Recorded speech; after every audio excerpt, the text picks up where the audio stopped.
How we doing? We're getting there. Good. We're getting there. And there will be a mystery third person. It won't be Josh. Yes, it will be a mystery third man. Who's the third man? Who usually shows up at 2? Who's the third man? Is it Sting? Maybe during this crossover, we will find out. Is it Mabel? Who's the third man? It could be just about anybody. Is it Dylan? He's technically unemployed. He's available. Dial-on. We should have him do a couple shows while he's not yet in the portal. Yeah, why not? He could give us the in. I think the problem is he took all of his bags to Georgia a couple weeks ago. Yeah. Are you surprised he only had 6 bags? I mean, that's a lot. That is a lot of freaking bags. Yeah. I don't think it's a lot of bags for Dylan, though. You'd be surprised what you could fit into 6 bags. I feel like I bet you could fit your whole life into 6 bags. I feel like he travels normally with 6 bags if he's going anywhere for what? Like you don't need nothing to travel. You don't need nothing to travel. No, a normal person doesn't, but I think Dylan Raiola is a normal 6-bagger. I don't. He's a 6-bag kind of guy. What the hell would you put in 6 bags? 1 for shoes, John. He loves shoes. Oh, good. 1 whole bag for shoes? Yeah. I don't think you need that many shoes. If I were the airlines, the security, if I saw someone who had a bag filled with nothing but shoes, I would ask them to show me their shoe license, shoe salesman license, and if they don't have one, that bag is gone. See you later. No one needs that many shoes. You do if you're going away for a couple days, John. What if couple days? You need a shoe for every occasion. You don't know what you're going to get involved in. I think he just packed up his whole life in the 6 suitcases, left all his Nebraska stuff that is wherever he was living, and then said, "Peace, I'm out of here." Looking back, that was a great picture that everybody got sent. Yes, I never got that picture. Nobody ever sent it to me. Sent that picture, didn't they? It's a great picture. Update from the airport. And we got an update from the airport from Josh Hodson today. Yeah. Who didn't use the airport. He just likes to say that he went by the airport to fly charter. He grazed the airport. To fly. He buzzed the tower, if you will. Unfortunately for him, he has to go to Amarillo, Texas. So it's not actually that cool. Did he bring 6 bags? I hope not. I'm sure there were a few checked to his name because, football teams take a lot of equipment. Yeah. And I'm guessing the Iowa Western. Well, do they have a truck driving program at Iowa Western? That's a Nick question. They might in Harlan, at the Harlan campus. I think they do actually at the Harlan campus. I mean, they usually do at community colleges, right? Yeah, I know Southeast does. I know Iowa Western. That campus has a a lot of machine shop. I think they did at the JUCO I was at. That'd be a perfect way to teach folks over the road driving is, to haul around the Iowa Western football. That's a great idea. Jimmy says that they do. All right. No wonder Stroh's got that thing clicking, man. They get to take all their stuff with them. That is a button-down organization. Do they have a truck? Top to bottom. I guess I suppose they do. Reavers. Go Reavers. We love Iowa Western. Proud graduates. At the very least, they should be able to, ship their gear via, cargo boat because they riverboat, John. A Reaver's a river pirate. Right, that's what I mean. Riverboat. A pirate ship. A river pirate ship. A big river pirate ship. A pirate ship. River pirate ship. Can you imagine all the people, those towns along the Missouri River and see no, it's the paddle boat pirates. Oh my God, it's the Reaver pirate ship. Oh, don't worry. They're just taking their football gear down to Ellsworth Community College. Don't mind us. I don't know how they're going to get it there from the Missouri River, but god dang, they're going to try. There's tributaries, John. They'll find a creek or a crick. They'll find it. We'll find a lot of things. They'll find many things. Who they're playing? Who are they playing? Hutchinson Community Man, College. they got to go all the way to Amarillo just to play Hutchinson. Yeah. Why don't they just meet halfway? Why don't they meet like in Salina, in Auburn or York or something? That'd be nice. Ladies and gentlemen, boys and girls, look who's here. Hello. This is our special guest. Shave. How we doing? It's the mystery third man. How you doing, bud? I don't know if I'm Hulk Hogan. That would be that reference is lost on those two. You know that, right? Oh yeah, I know. I kept saying it, and they were just like, "Oh, good." Yeah, there's didn't even notice it. Honestly, didn't even notice you said anything. I knew it was a wrestling thing. That's as far as like I got. A seminal moment for most people that are I'm probably at just a tad young side of it. But I'd Yeah, say if you're on the young side. You're around 40, like certainly a known. You remember thing. Hulk Hogan saying "mystery third man"? No, he never said it. You remember him saying the N word? He was the mystery. He was the mystery third man, and of course, Nick always takes it back to his lowest moment. Yeah. This was one of his high moments. Just forget about it, Nick. We did this basically when I was employed at 24/7 Sports, and we brought on Brian Christopherson. Leading up to the moment that we were announcing it, I was just tweeting out outsider gifs of Kevin Nash and Scott Hall. Yeah, leading up, like I had like scheduled tweets that were going until the last one was like Hulk Hogan running in, and then we put the press release out. But yeah, so it's anything you want to it's tease right now? You want to tease with more wrestling gifs coming up? No, Okay. I just can look up who's been cut recently and just post them. So that's kind of where I'm at with it. But no, I don't have anything else. It seems like there's a few things to discuss today. there is. You had a great topic earlier. Was the juice worth the squeeze on Dylon? It's a great topic. I love it. myself, I was sitting right here You're a radio man. when I got the text that the McCords were leaving the official visit, never to return to Nebraska, in the exact moment that the Dylan Raiola stuff was all going on in 2023. So it felt like it was all coming full circle for me to come back here. So I threw that out there. It's a great topic. It's a great I think topic. it's unequivocally, yes, they would be in a better position. Me too. Right now. Really? You would have had the 2020, and that's not to take anything away from Dylan Raiola. It's that Nebraska didn't do enough to build around Dylan Raiola to make him successful, in my opinion. I think his acquisition stunted their growth elsewhere. Yeah, well, and I think they would have had a much better jumping off point into the 2025 season if you had Kyle McCord giving you a 7-8 win year against your 2024 schedule, and then you go into 2025, you go get a different quarterback out of the portal, because that's what the world is now. Like I've had more than enough people in my life sending texts like, is this just what it is? Like, yeah, this is what it is. Yep.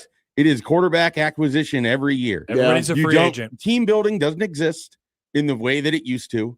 And unfortunately, this is college football. Like I still think there should be kickbacks, like qualifying offers on guys who could, we get a free agent in return. There has Can to Nebraska be a get a system. defensive tackle in return for Dylan Raiola? Like there has to be an actual system in place, and there's not one. Well, there's not. Reason there's not, it's not the NCAA. The NCAA isn't the boogeyman here. No. If you want to be mad at someone, go find the attorney generals in West Virginia and in Ohio and in North Carolina, where they just threw a stink because they weren't getting the waivers for 6th and 7th years. So they went to favorable judges, and everything went to the court system. It's the people who made the when you the really want to get portal. mad, you don't have to go after the 4-letter word.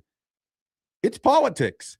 All those people who wanted to keep politics out of sports, it came in, and it's in the court system. And the court system said, we won't declare anything. We won't stunt anybody's ability to make money. Yep. We won't stop anybody's ability to be eligible forever. You win. We don't think junior college years count towards the overall Those are eligibility. fake. Everyone knows. You can play forever because we're the court system, and there's no guardrails that say that this expressly exists. So it's wide open for all of you. Figure it out amongst yourselves. And no one and they have absolutely no perspective on the ramifications of what happens as a result. Yeah, well, Now, because now- Mac Brown was mad that a wide receiver didn't get a 5th year of eligibility. Like that's what this comes back to. Like it all starts with the attorney generals in several states banding together to do this. That's how we got here. Sad. Throw in now, if you want to blame the NCAA for something, they had multiple years to create a system in which they could have had a market that would exist for NIL and have it controlled, and they punted and they punted and they punted and they punted, and eventually they threw their hands up and said, well, we can't do anything now. Yeah, I mean that's the original sin of the NCAA, is not recognizing that they were stunting the free market completely. Trying to think what the cover art of that would be. Like I'm pretty sure Original Sin's like an Antonio Banderas, probably Angelina Jolie movie, and now I'm thinking about like probably who's a longtime head of the NCAA?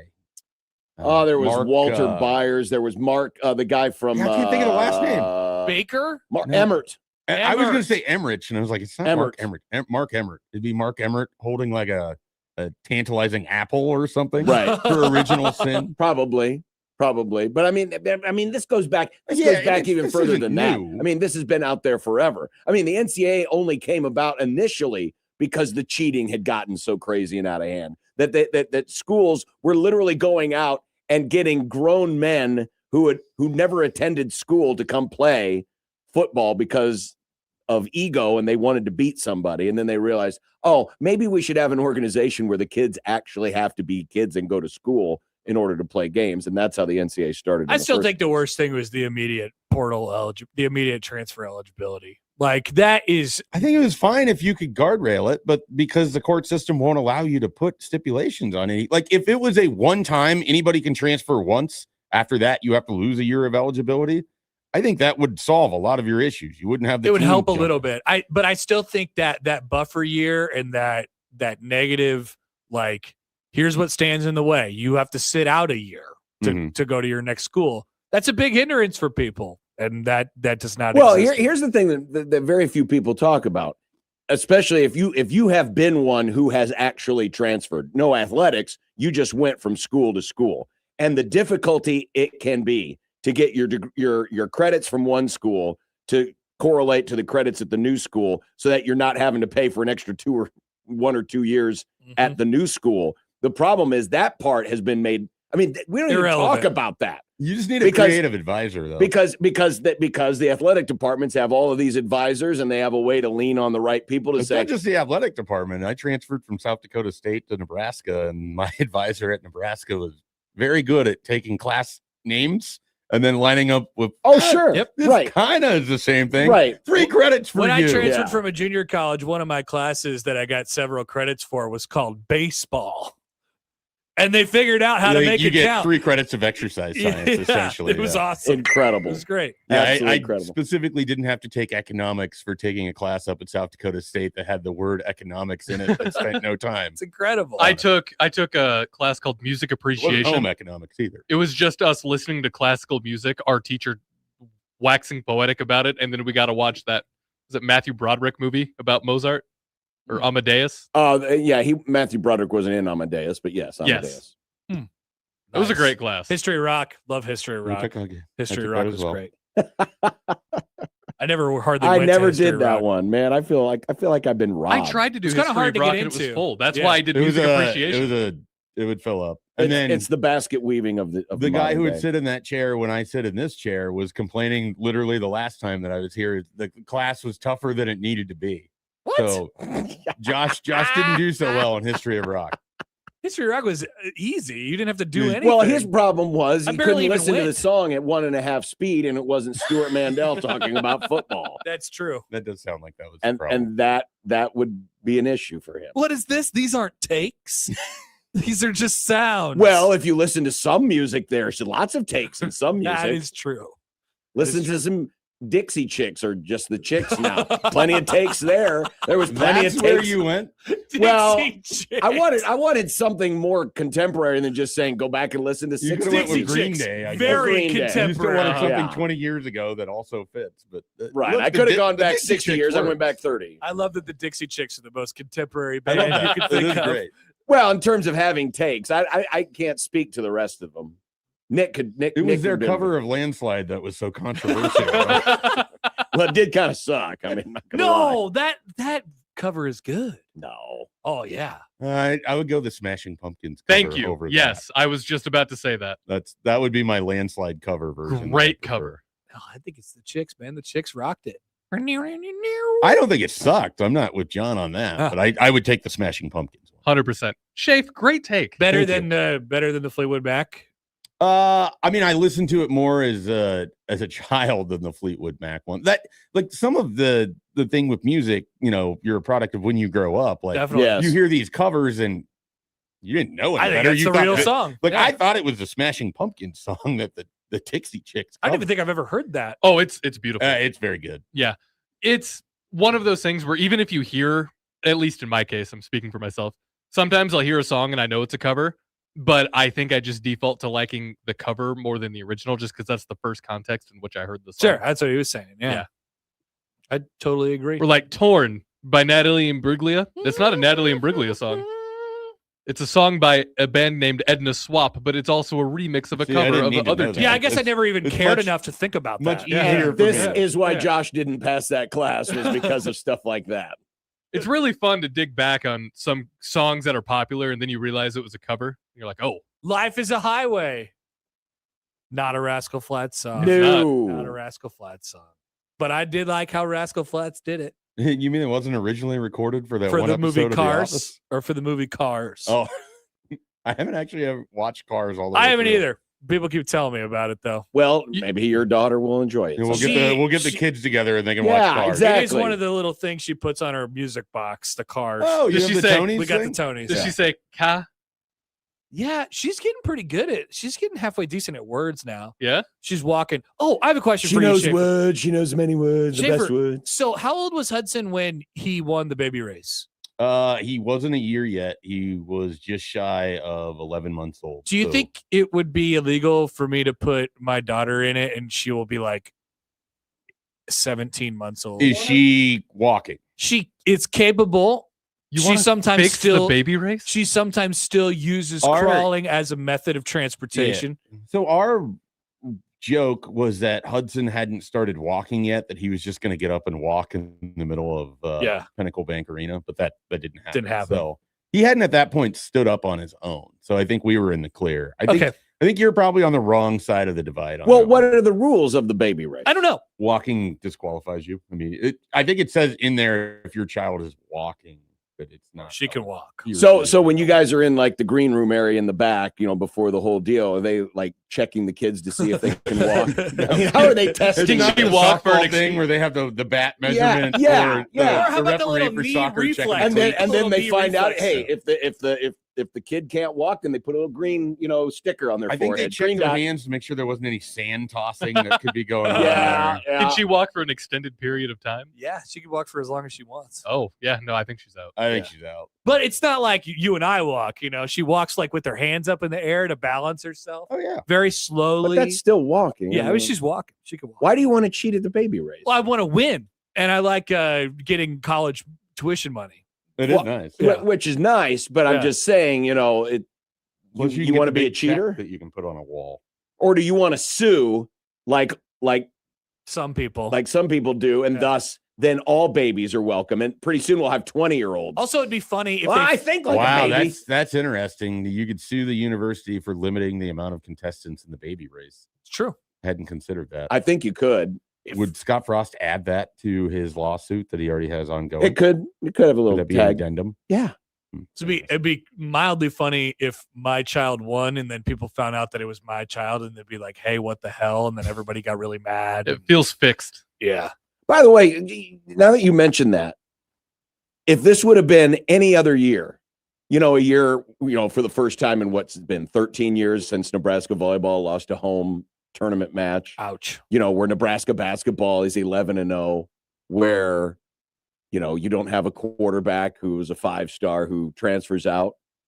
Today would have been all about the lawsuit and Scott Frost in any other year. I am so glad we Seriously. don't have to spend And any now, time and on now this. that's been pushed. I do What not a care. great You thing. just reminded me that it was Yeah. even a thing. I regret Thank even you. saying it as a joke. That's my apologies. No, to the we're not going to listeners. talk about it. Don't Good. worry about it. Thank No, you, Dylan Raiola. Thank you, Nebraska volleyball, for losing so Wow. sadly yesterday. Because now we don't have to talk about Scott Frost. It's awesome. You didn't thank Nebraska basketball, I noticed. Thank you, Nebraska basketball you. as well. But we would have talked about them anyway. That's what I. Fair. Thought you liked basketball, you basketball I pervert. love basketball. Did you enjoy that game? Did you get a watch? I watched 0% of it. Mm.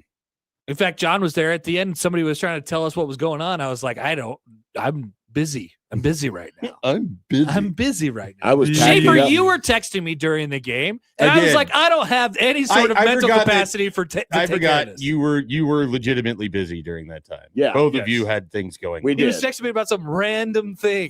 The television view made the court at CHI look like it has like awful placement. Like it looks like the boards are further apart than they need to be. And I finally had a second to sit down and review what you said, and I was like, I looked up and I was like, I don't know what you're talking about. Yeah, I don't know. It could I don't have know been what's the angle going of the TV, Yeah. but it looked bad. It was Yeah. odd. Mm. I hadn't noticed it before. So then It's I a was great asking. looking court. Great court. It's a different design this year, right? It is. Yeah. Last year. Well, last year? Well, the court design is from last year. Are you talking about the alignment of the tables? No, the alignment Talking of about the the actual panels of the floorboards. flooring. Like there's parts where Oh. this section just is really extremely visible on the television. Really? Yeah. I didn't guess notice I haven't either. noticed that before. Didn't notice either. Wow. I It just was thought a very odd thing to text I just someone thought while maybe they were Schaefer working, was but a that's hater. the relationship Yeah. that Happer and I have. Right. I kind of thought You you were notice just these like, odd little odd things. I And, kind of thought you were just like being like you were just trying to poke and you were just Oh, being no. a hater, kind of, you know? I don't have that in me. You don't have any hater in you? Unbelievable. No, it was a genuine question. Unbelievable. We had the game on. I was watching all the threes that were being made early. Many by the other team.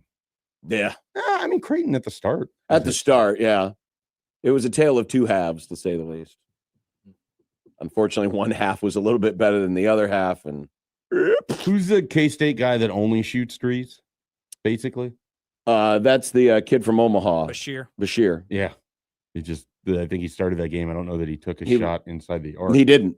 Yeah. He didn't. He was 4 of 6 early on from 3. Nice. He may have taken like 2 shots from 2 the whole game Nice. because he takes 80% of his shots from 3. A regular Ethan Rogge. I'm trying to think of the Oakland guy from that you saw out in Jack Pittsburgh. Golke. Jack Yeah. Golke. He That didn't- was an incredible That was experience. awesome. So much fun. John and I Kentucky. watching that game together with Mr. Anderson. But it was Mr. more fun to Anderson. watch him giving it to the Michigan State people, Uh-huh. and then just the back and forth. Kentucky. Yeah, it's Kentucky. Well, they played Kentucky. So they beat Kentucky the first night. We watched it from the sky. Yeah, But then they played the game before us, and they played They NC played before State. Oregon Creighton. NC State. NC Thank State. you, NC Yes, State. Yes. And that game was really good. That yeah. game was awesome, and he Yeah. was just barking at the NC State fans. He was giving it to him. What Yeah. made that pod great was the Sankey had just had the whole commentary about how they don't need to be giving, basically the assured bids to these smaller Mhm. conferences don't need to exist. right. And then the SEC just got like waxed that same day. Awesome. Mhm. It was a just perfect foot in the mouth moment. Yes. For it. I loved it very, very much. I do love when Kentucky loses in the NCAA tournament. It's Is a shame it, it is couldn't it the happen same without Calipari for you though? more. No, because I actually kind of do like Mark Pope, my dear friend. I have no opinion on Mark Pope. He's cool. I don't. Really He have an seems opinion like on the him. least Kentucky coach of my lifetime, though. Yeah, he does.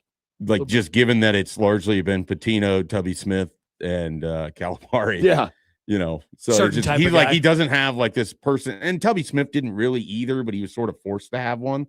But when you have Pitino and Calipari, like it's just a totally different job. Oh, it's Different kind of guy. very different kind of guy. Different kind. in a lot of ways. Mm-hmm. Very not Kentucky people, but somehow it fits. Yeah. Somehow it just works. Wow. Just incredible. Yeah, you came in with a little bit of a glow about you. You're all about JJ McCarthy now, I'm sure. I would excited. just like to point out that was against the worst defense in the NFL. Yeah, well, yeah. Before people get over their skis on it, But I did text Josh that it looks apparent after the last couple of weeks that JJ McCarthy might be the best quarterback in the NFC East. In the NFC East? Yeah. Well, let's see. It's better than Hurts. Better than anyone Washington can roll up there right now mean, because they're all hurt. His The competition is Giants Dak. That's his competition is And Dak, and now he's I 1-0 watched against the him. Vikings defense. They flustered him quite a bit. They did. I mean, they pressured him more than any other point in his career. That was a wildly entertaining game for two teams that had nothing to play for. It was because I just had the doomsday feeling that, God, Minnesota doesn't look like they belong on the same field right now. I mean, the second play of the game, it's tipped That interception. pick. I thought, He just okay, threw well, it this right into like the guy's blitzing right at him. He and just threw it at him. right at his face. It was just incredible. Yeah, That and guy I thought, stinks. there's He no had- way. He had a couple nice throws. I'll give him credit. I mean, he's got a cannon for an arm. His mechanics are awful. He does, but you know what? And I said this last night where my son and his friend were watching the game. I'm like, who McCarthy kind of reminds me of? He kind of reminds me of Underwood. He throws everything hard. But the difference is affair. Underwood's got more zip on his ball, whereas, JJ sometimes flutters his, like he's throwing a 90-mile-an-hour splitter. The one that he threw through Justin Jefferson's hands was very, very fast. Yes, it was. Like, it didn't need to be that hard. Like, No, the problem it is he didn't. doesn't have, like, he has no, it's either the fastball or it's just a duck. Well, Yes. with, Like, with there's, him, you it know. looks like it's taking all of his strength that's the- to yeah. do it. And Underwood, it's not. Underwood, No, it's with pretty Underwood, natural. it's natural. Yeah. Man. I mean, JJ that guy looks should like be he a has to pitcher. contort his entire body to throw a 20. But it's a missile, but it just looks bad. And it's also why so many of his passes get batted down because it starts from such a low plane. Right. And He's I don't know. teeny. We'll see. Tiny baby. It's going to be a very Vikings thing for him to play okay down the stretch. They win out. Can't go to the playoffs. Right. Get a worse bad draft pick, which pick. I don't really care about in the way that like Michael Severe cares about. Oh, Who's we'll very find- upset about. I'm sure he's very, Very angry upset about. today. I was I'm mad. also upset about it. Go Panthers. Yeah. I'm upset about it. Damn They it. freaking beat us 2 weeks ago. It's like, what the hell?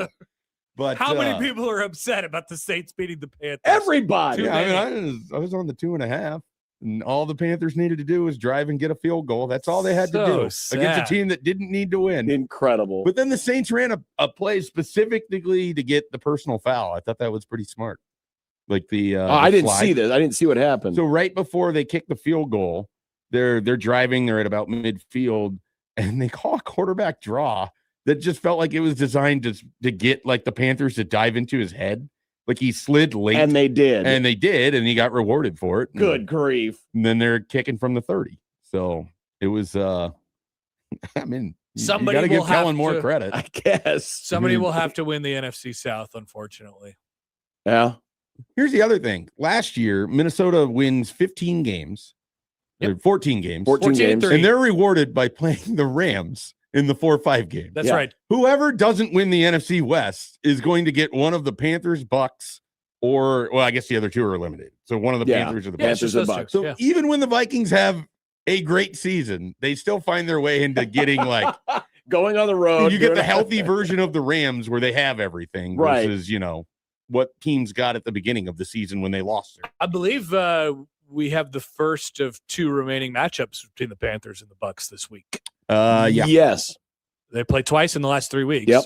So That would be the hilarious NBC Week 18 game. Winner gets to go to that. 100%. It'll probably. It's marked. I'm guessing it probably will be because I think most of the other playoff spots will be locked up. The thing that makes me sad is that Baker is so hurt that I they know. don't look anything like the team No. that was fun earlier in the year, and then they're just hurt everywhere They had a chance to win the Super Bowl, and they just in the early weeks, and then after Yeah. that, the injuries and just I don't know how good of a coach Stinky. Todd Bowles is on top of everything.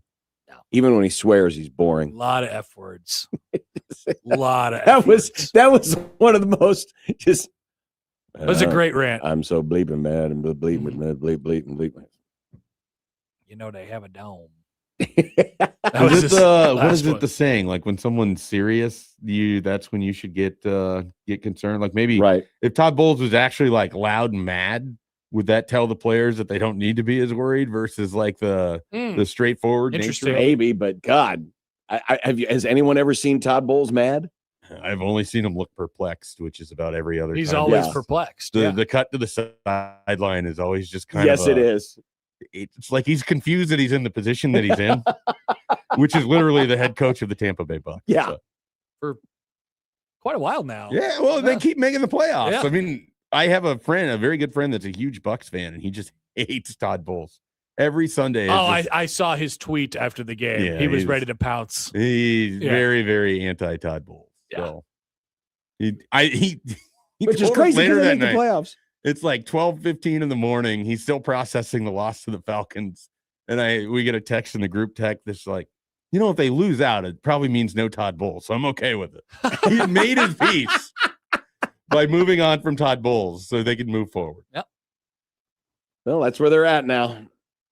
I mean, Meanwhile, the either that Panthers or had the a chance to playoffs. just walk right in. He's like, nope, I think we're going to drop one here to the Saints. Yeah, that or they're going to be the 4-5 and they get the win over Seattle or whoever in that game, which I'd be okay I'd be with. fine with that. That'd be Yeah. nice. Sadly, will probably be the I think 5. The and- NFC playoffs are going to be a pretty big dud. The NFC? Yeah. You think it'll be a dud? I don't think the Bears, like a lot of these teams are going to be leaking oil going into that. The Rams look good, Panthers game aside. The Seahawks had a very odd 18-16 win. Yeah, I didn't yesterday. see any of that. It was just a lot of like not finishing drives, and then Philip Rivers. Yeah. Philip Rivers so fat. They got the snot kicked out of him in that game. Like, I give him a ton of credit. He just got off his couch and got Well, the last absolutely pass I blasted. saw, I was like, no wonder he got picked. I mean, it looked like, you talk about putting everything into a throw. It looked like he put all 248 reminded me a little pounds of into like that throw. Bucks Super Bowl quarterback Brad Johnson, where you're like, this ain't going over 12 yards. No. You know, you don't have to worry about downfield, but somehow they're still hitting the like 8-yard outs. But they didn't have all the over. other people. Yeah. Unbelievable. Well, I would take a Panthers Seahawks first round game. Little wild card action there. I think Seattle's really good. I think Seattle and the Rams are the class of that conference. It's Sam Darnold in the playoffs. But no Micah Parsons. We assume Christian Watson's out for a while. People can just ignore it because I'm predisposed to this bias anyways. I don't think the Packers are that good. Oh, I definitely don't think the Bears are that good. No, yeah. They're not. The Eagles, you don't know what you're going to get. Oh, right. They're going to suck. They're and so then and I don't believe in the 49ers at all. So it's basically the Rams and the Seahawks to me. I could see the Niners. Putting it together. Yeah, I just don't. I don't know. I don't think they have the same quality of defense. Now, they have inexplicable wins over both the Rams and the Seahawks. Yes. Where they just somehow managed to voodoo magic both teams to turn it over or make dumb decisions inside the 10-yard line in game-winning situations. But I don't know that luck will continue. Or they're good, and you just refuse to admit it. I guess that's basically where it's at. It could be.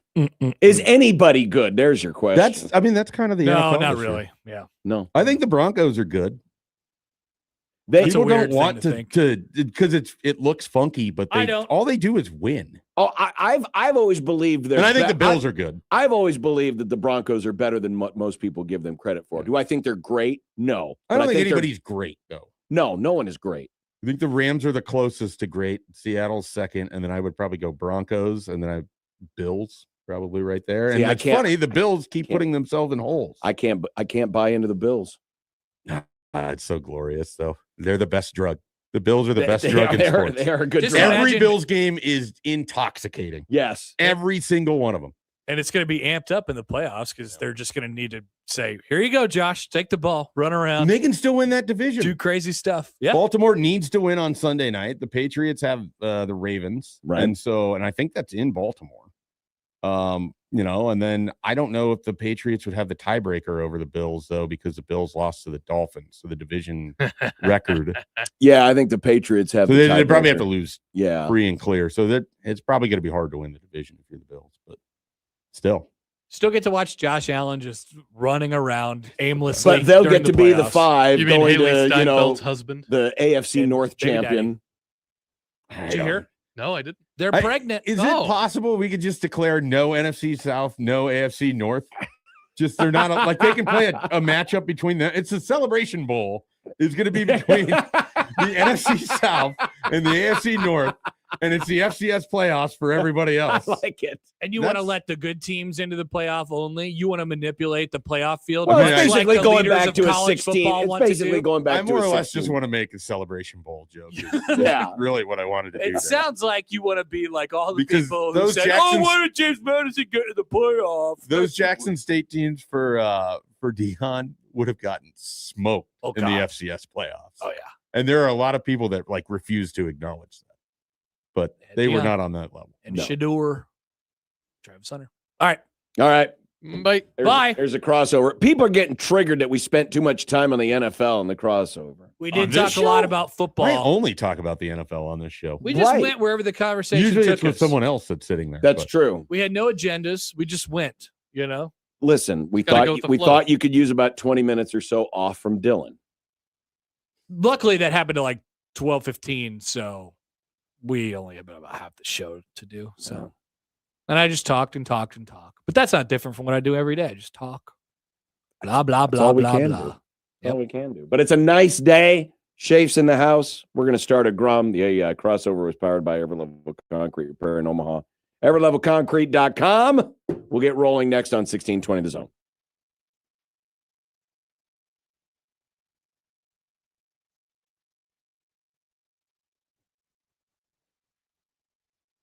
Mostly sunny skies and more mild temperatures for your Monday afternoon. High today in Omaha near 44 degrees with light winds.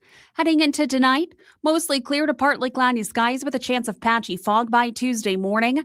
Lows dropping into the mid-20s. I'm meteorologist Caitlin Harvey with KETV Newswatch 7.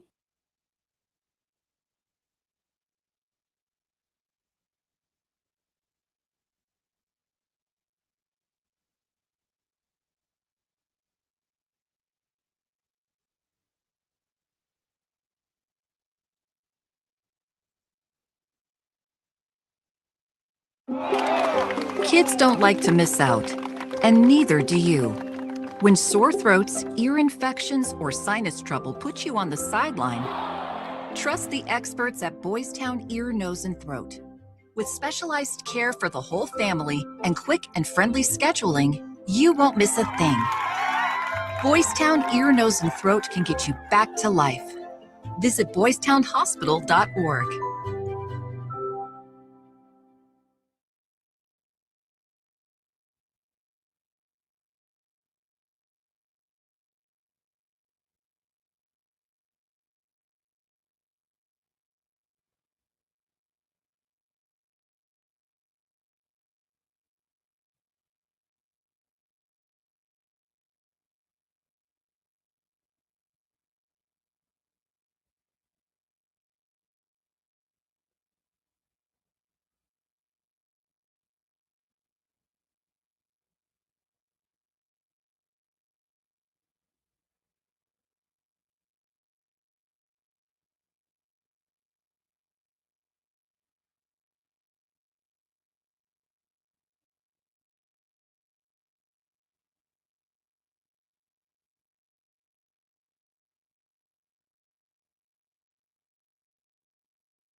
Unsportsmanlike conduct on 1620 The Zone.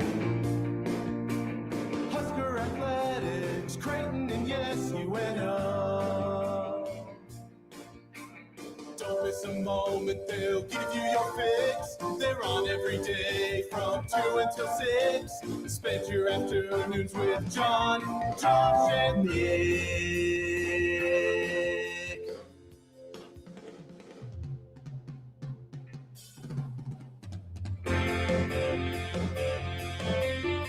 John, Josh, and Shave. they'll show you what sports talk really is. Oh, of course you would pick today, Dylan. Can't let the basketball team have any glory. Can't let the volleyball team grieve. Oh, they're still grieving, trust me. Unsportsmanlike conduct on 1620 The Zone. Husker Athletics, Creighton, and yes, UNO. Welcome to the Crumb, everybody, on a Monday. And yes, Mike Schaefer is here to regale us with his presence, his voice, his takes. We both did each other favors yesterday. I beat the team you don't like. Your team beat the team I don't like. We were like Copa said, we were like symbiotic creatures in the night last night. Yeah, well, Very happy for each other. I had no problem watching the Rams just light up the scoreboard there. I didn't either. I kind of needed it to happen in the playoffs, though. Not each of the last 2 years, Well, but a couple years ago. We had our However, shot. we all know that the Lions had gotten away with multiple pass interferences that were uncalled in that game. That would have changed the complexion of the outcome. You will not let go, and that's fine. That's good all with right. that. I don't think I have to be worried about a Lions playoff run in 2025. I think they kind of missed their window. That's how I feel about that team as it's constructed. I agree. They're gonna, and it's not that they're gonna go away, but they're gonna have to change something. Yeah. Whether it's Goff, whether it's Dan Campbell has to find an offensive coordinator because they don't know if he can just continue to call plays. But they're not the like bully team that they used to be. They get beat up all over the place. No, they do. Minnesota took it to them in their building this year. They are a team that, has kind of lost their edge a little bit. They have not adjusted well to, life with success. And it's hard. Sometimes it's hard, to finally taste success. And then, oh, crap. That means teams are now after us. We're no longer the plucky little underdog that can jump up and sneak up on you. Now You just don't have to feel good for them anymore. Well, I was not feeling good for him yesterday. But that's my own thing. It's my own thing. But welcome everyone on this Monday where apparently every quarterback on earth who wants a new job is going to try to get a new job as the Grum Down is presented by the referees at John Higgins Weather Guard. Leave it to Dylan to steal the headlines. The curse of Trev Alberts. Man comes in here and steals away Nebraska's Final Four. Unbelievable. Well, his volleyball team had something to do with it. So I guess it now is a basketball school. Those are still doing well, still undefeated. If Kiffin is the portal king, can Rule be the portal prince? Well, we definitely know he's in the portal now for a quarterback. The portal popper? The Chiefs' reign is over. I don't know if it was kind of a foregone conclusion or maybe people are worried about karma coming back at them, but I really thought the news of yesterday, the Chiefs losing, Mahomes going down, the kingdom is dead, would have been met with a lot more celebration.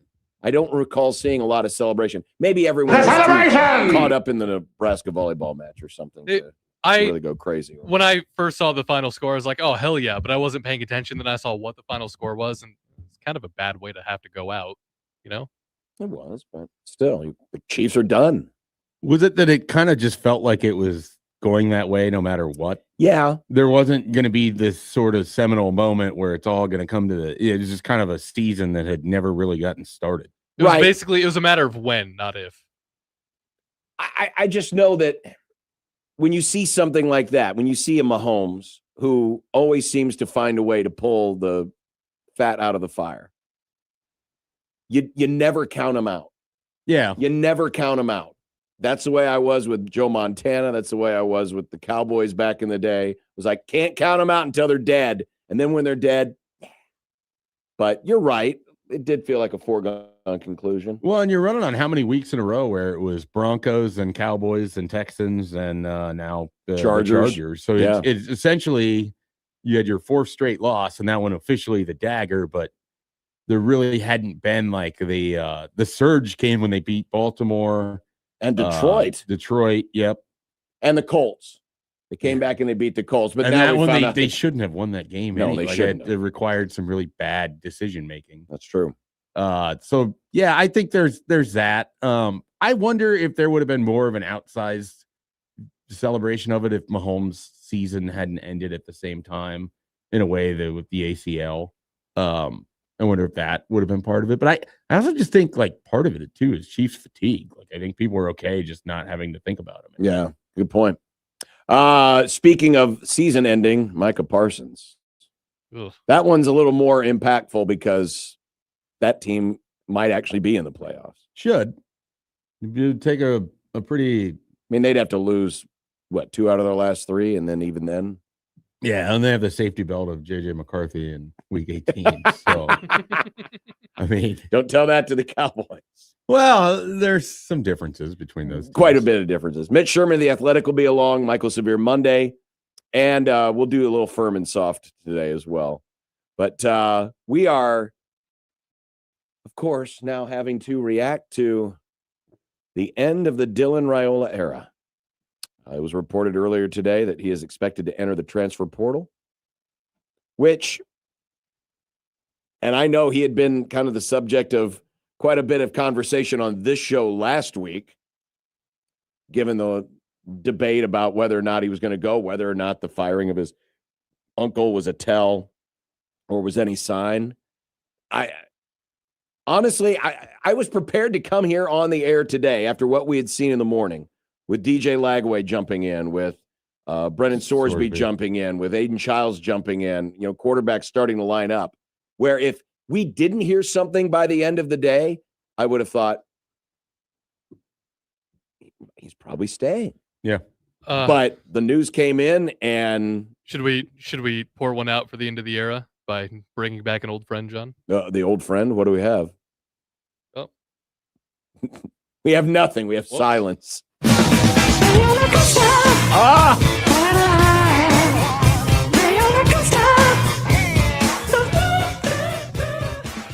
I'd forgotten about Raiola Coaster. That reminds me, we also have the Raiola capsule to open up too. Oh, the Raiola capsule. I forgot about that. We have the Raiola capsule that we have to open up.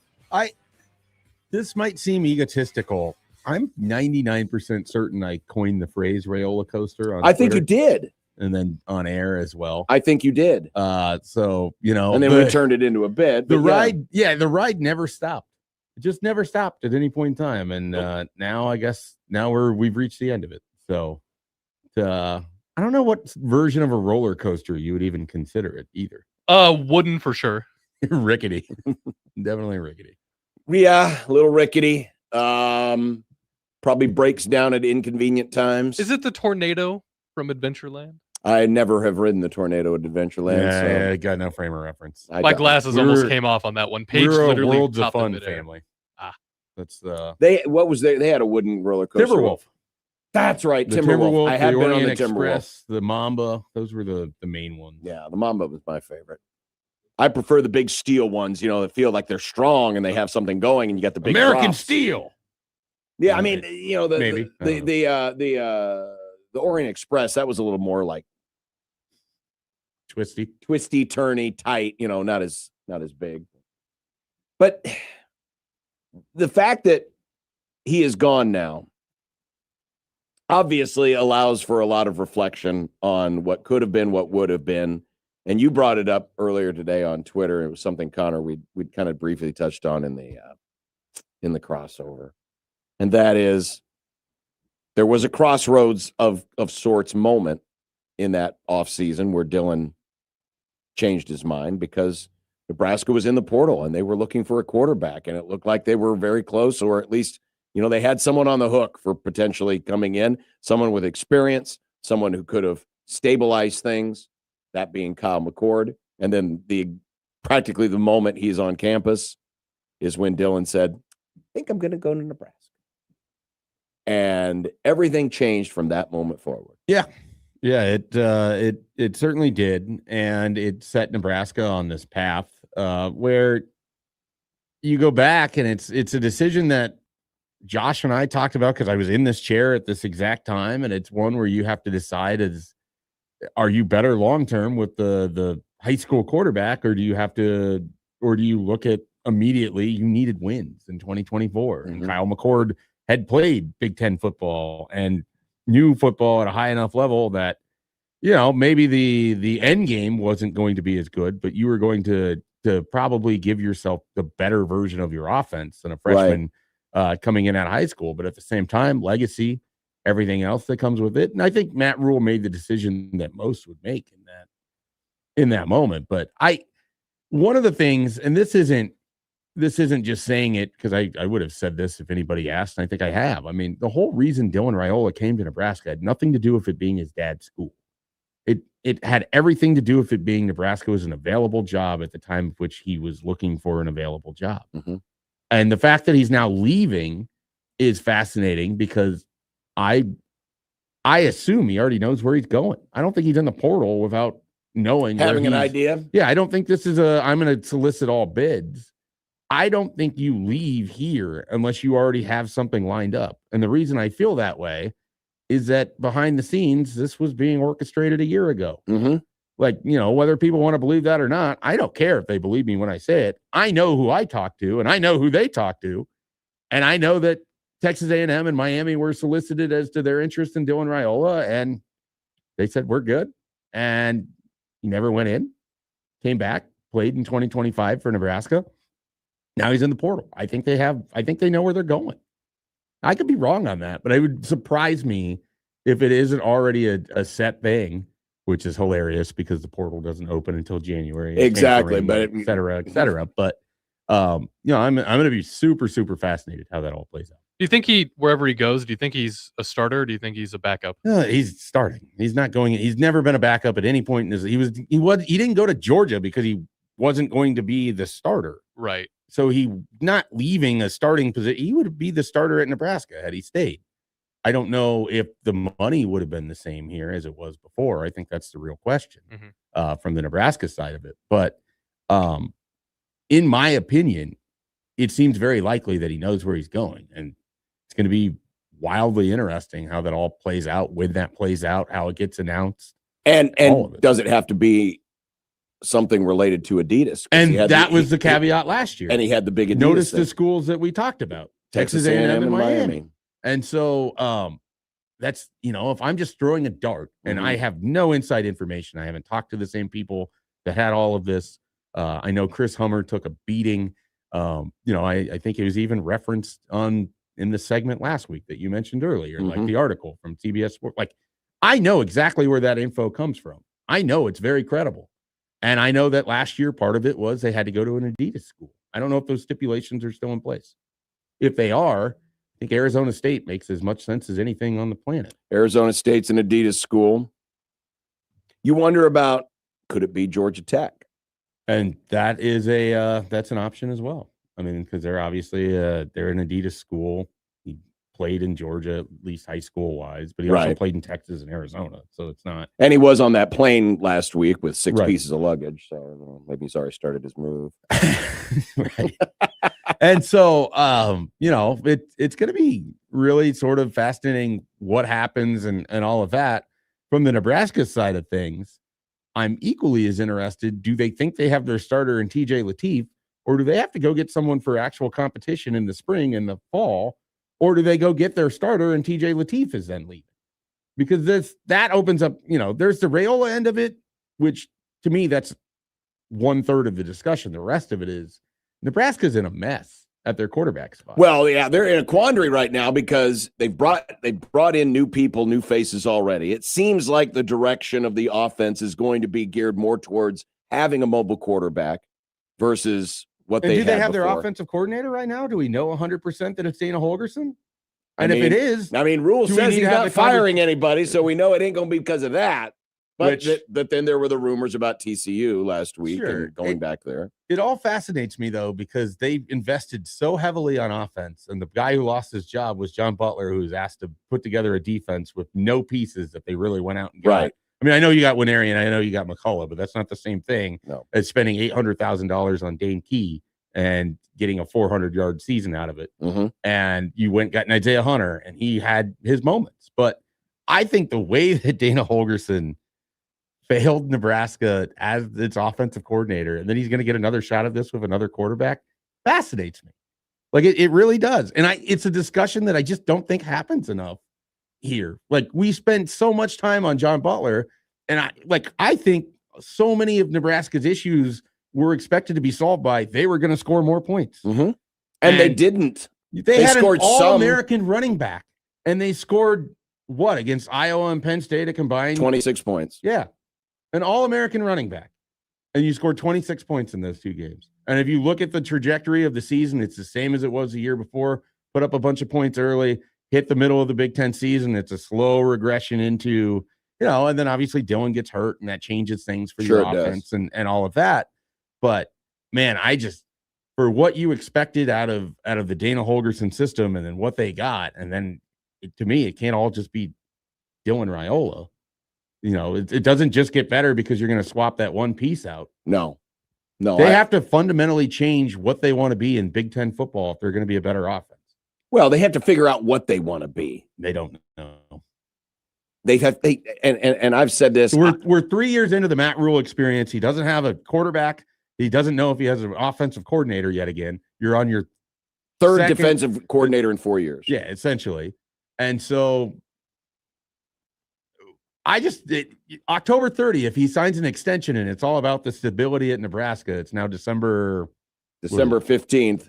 There's no stability anywhere in that program. Another new coordinator, maybe. You don't have a running back because the guy who just had this monster season is out the door. He's going to the NFL. I'm not over here trying to paint as bleak of a picture as possible, but there's a lot more questions than they have answers over in that building. And they just got one more big question today. And I think the one you just asked is valid. A lot of people kind of assumed, and we all know what assuming does, a month ago when we were having this conversation after TJ Lateef went out and played well against UCLA, it was a either or question there. Mm-hmm. But here we are 4 weeks later, and we saw TJ Lateef against actual Big Ten defenses and how it didn't go well. And then now he gets banged up, so that kind of stunts the growth process. But now you're going to be playing in a bowl game, which sadly some people are going to look at as some kind of a benchmark, a measuring stick. I don't think you can, especially against that team, given the motivation that they have.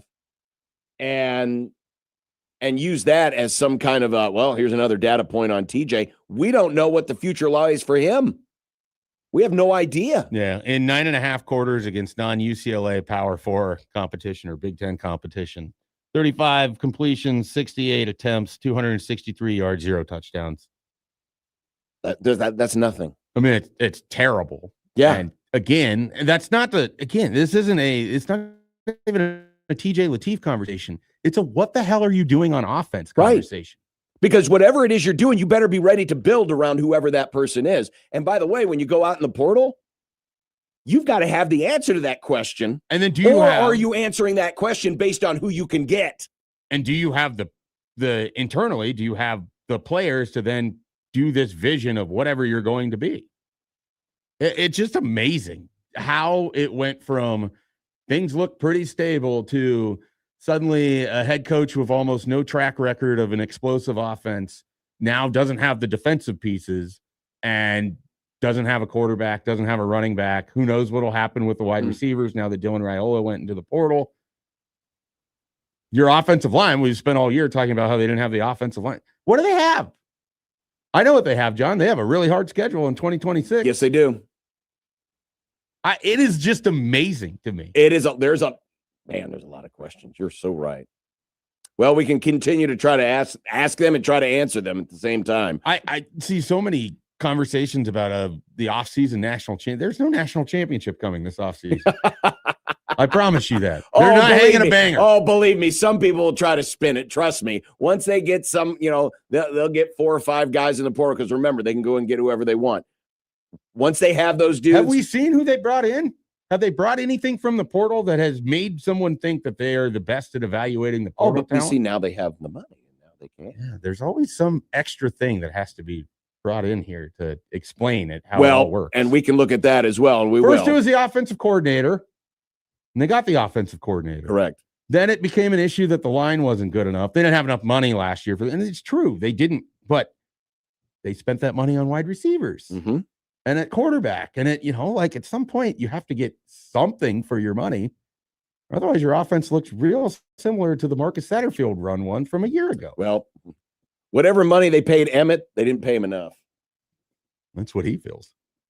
And that's why he's going to the pros. 402-951-1620. That's the Prairie Flower Casino Zone hotline. We'll take your takes on this. Don't worry. We'll talk about the 11-0 start because I know that's what Shafe wants to discuss today. Oh, and volleyball lost. Shockingly. Unbelievably. And they lost. Harper Murray's now 0 for 2 on her. We're going to win 3 in a row. It's like the anti-LeBron. But she handled the press conference well yesterday, so that was good. Winning the press conference is a thing. Around here it is. No, in all seriousness, that was an incredibly classy move. Oh, sure. In that situation. Oh, sure. And yeah, I'm not being critical. No, that was me for making the winning the press conference joke. So I don't want people to misconstrue that. No. 402-951-1620. We'll get some of your thoughts. You can tweet us at USC1620, JTech Construction Zone Twitter page, or hit us up on the email, Equitable Bank inbox, John at 1620thezone.com. Shafe in for Josh today. We'll be back with more right after this on 1620 The Zone.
Back here on the Grum, 402-951-1620. Dylan's in the portal. Got a lot of folks in the comment section wanting to dunk on Sip for the whole conversation last week. Listen, everyone's got a right to be wrong. Well, and I mean, he talks to who he talks to, and he's getting information from a certain side. You know, I'm just going more off gut instinct and just kind of how the cards. Sometimes you can be too close to a situation, and it doesn't give you a clear picture. And sometimes you step back from it, it comes into focus a little bit more. It's also worth noting that. And people hate this word because it seems like it's just an out, especially in terms of recruiting when things don't happen as it's predicted on the Grum balls and the crystal balls and everything else. Very fluid. Everything is incredibly fluid. Yeah. Like we have never had this much player movement in college athletics ever. And guys are making decisions that they don't even realize that they're making because their representatives are making it for them. Correct. Information has never been both more valuable and less useful because it's a finite amount of time in which that information has value. So what you hear on a Tuesday a week ago may not hold up by the time you get to the weekend because someone else is having a different conversation. And you don't know if that information being given to you is actual information or it's trying to help spin a narrative to help better a situation for somebody. And so it may not be totally factual. Yeah. It may just be, hey, we need a certain perception to get out there. Here's what it is. And then like to your point, that window is so short because everything is so fluid and everything is happening so quickly. You know, it was easier to process before because the only people doing the evaluations were the coaches. And the only time you got information was from the coaches. Now, they could also be self-serving and be incorrect. But Really? But I don't know that I ever covered a staff that was self-serving and incorrect. Ever? Not ever. Certainly not in recent memory. Ever in your life? Nope, not one that might have a lawsuit going or anything like that. Let's go to the hotline, Prairie Flower Casino Zone hotline. Here's Jerry. Hi, Jerry. Thanks for leading us off today. Jerry couldn't hold, but Brendan is there, I bet. Hi, Brendan. Hey, how you doing, guys? Go ahead, Brendan. What's on your mind? Well, I was listening to you guys, honestly. I don't know. I feel like you guys are giving a bad, I don't know. When it comes down to, we have so much money now we could produce, just giving off $3.5 million away from Dylan now. So we have so much money now we can produce when it comes to quarterback status.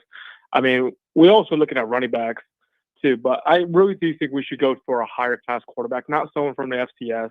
But I really do think we should go for Scoresby, or even comes down to it, maybe even DJ. But I prefer my money when it comes to Scoresby. But look on the brighter side, guys. All the new coaches that we hired, when it comes to Jeep, when it comes to Rob, when it comes to the new South Carolina coach, I think of the prospects, specifically from Jeep and Rob, their prospect of bringing a lot of their, especially from Jeep, bringing a lot of the O-line from Georgia Tech that might follow them.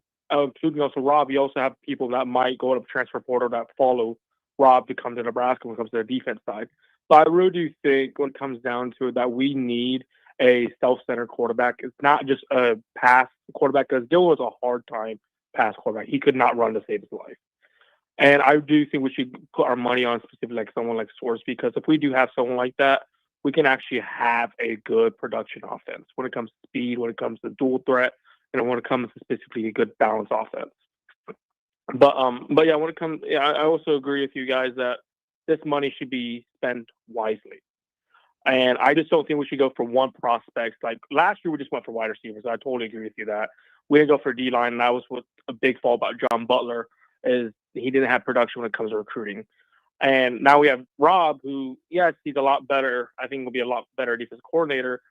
We need to focus specifically on three aspects: quarterback, running back, four aspects: quarterback, running back, O-line, and defensive line. And I hope you guys agree with me on that. But yeah, we really need a big quarterback and big time names when it comes to running back, like maybe Mekhi Frazier, CJ Baxter. You also got like Cam Edwards from UConn.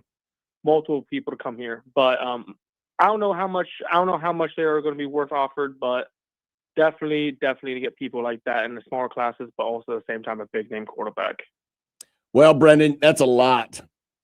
I mean, what you just named right there, quarterback, running back, offensive line, defensive line, without getting anybody else, not taking care of any other position, that might exhaust your entire budget right there if you're getting the best at every position, which, of course, is not a realistic scenario because, remember, everybody else is in the market too. When Miami spent, what was it, reported, $4 million on Carson Beck, Mm-hmm. they had the infrastructure of everything else already ready to go. Correct. So if you are the version of Carson Beck, who is, I guess, regarded as the best available quarterback in last year's transfer portal cycle, which didn't play out in that way, and that, Mendoza at Indiana ends up, but that's what getting to see the whole season play out. But the idea being, if you're the best, if you're Brendan Sorsby, if you're, whoever it is that's in the portal, and you're looking at Nebraska's current roster without knowing who else is going to go into the portal, is other than just getting a big payday, like what's selling you on coming to Nebraska right now as a quarterback? The offense isn't very good. The offensive line isn't very good. The running back just announced for the draft. There's not exactly someone that's the heir apparent in that room, which is part of the whole EJ Barthel conversation. Mm-hmm.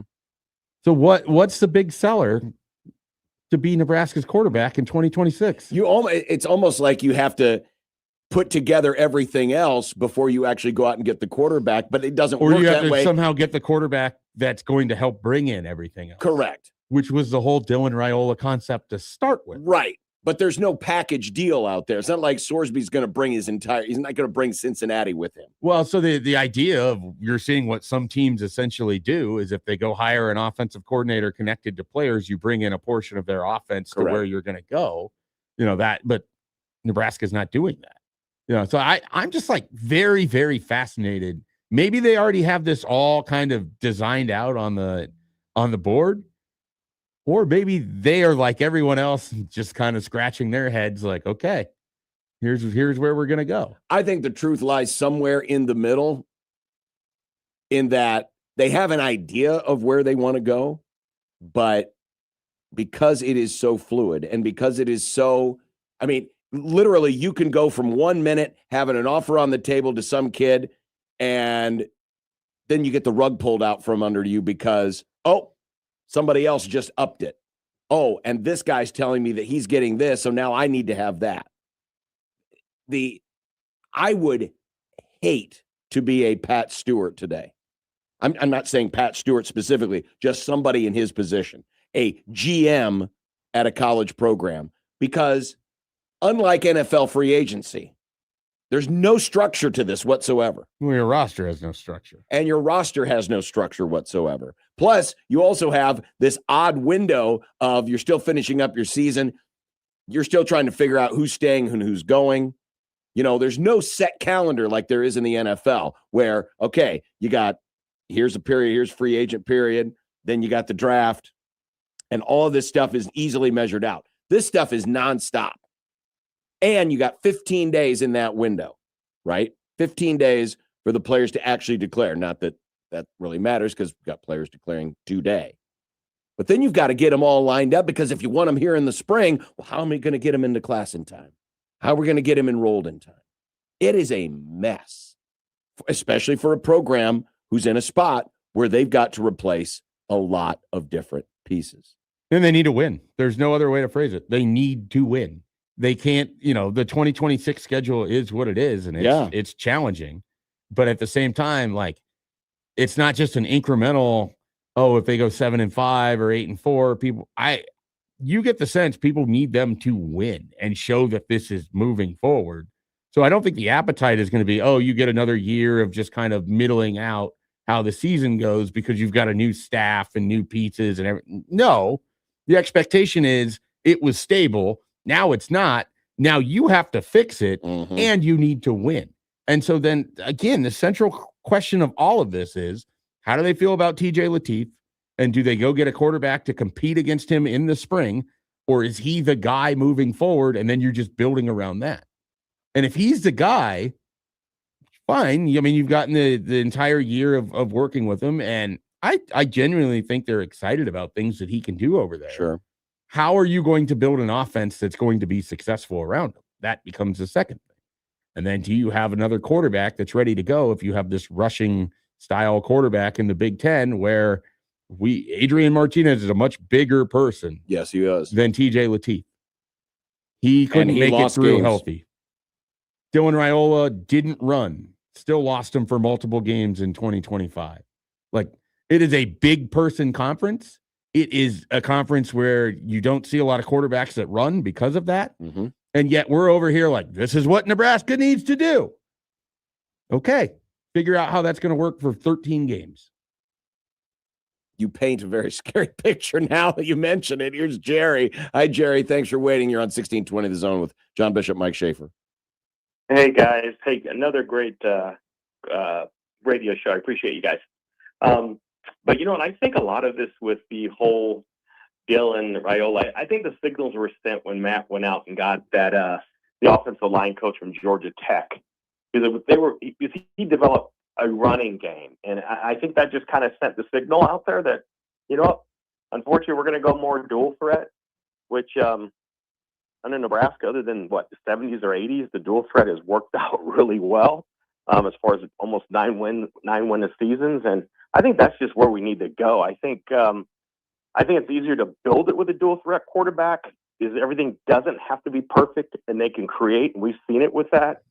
But yeah, there's a lot of pieces they have to put together. And, you know, I'm glad that the Raiola drama is over. You know, we offered his brother a scholarship and he had a scholarship from 2 other minor small colleges.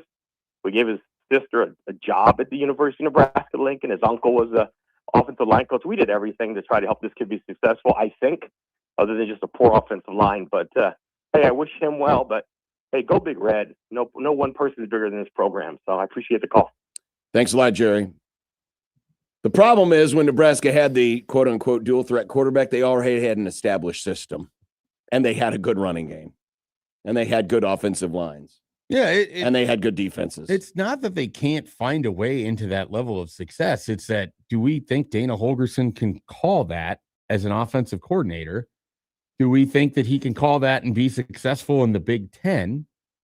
You know, I'm trying to think of quarterbacks that run in the conference. I'm less convinced of it today than ever. So Mark Gronowski is one of them, and he missed at least one game or 1.5 games this year for Iowa. Other running quarterbacks, Childs, and he missed last games. Half of the season. Luke Altmaier is the only one I can think of that like really runs. And even then, I think it was dialed back from a year ago. And I don't think he missed any time. So he's right. He's one that stands as, you know, he was able to do it. Yeah, I'm fascinated how this is going to work with like if you want to go back to the dual threat thing, which again, fine. Build the infrastructure around it, have the right play caller, etc. You're doing it in a conference where you are choosing to be the outlier. And then you need to do it where you have a quarterback that's ready to go that can step in because it's really hard to do that through 12 games. 9 conference games. 9 conference games. Now we know why they jumped Tennessee. You got 3 preseason games now to get ready for the 9-game conference slate. It's tough. That's really tough. I'm not saying it can't be done, and I'm not saying it can't be done in such a way where you can have a quarterback that's more mobile than Dylan and not necessarily run them. Yep. But you still have to have everything else. And we saw what happened Nebraska was very, very, very fortunate. You want to talk about good injury luck? I know you lost your starting quarterback for the last 4 games. But you want to talk about good injury luck? Just imagine if Emmett Johnson can't make it through a whole season. Yeah. Is this team even going to Las Vegas? So the games that they don't win without Emmett Johnson are probably Maryland. So that's 1. Northwestern.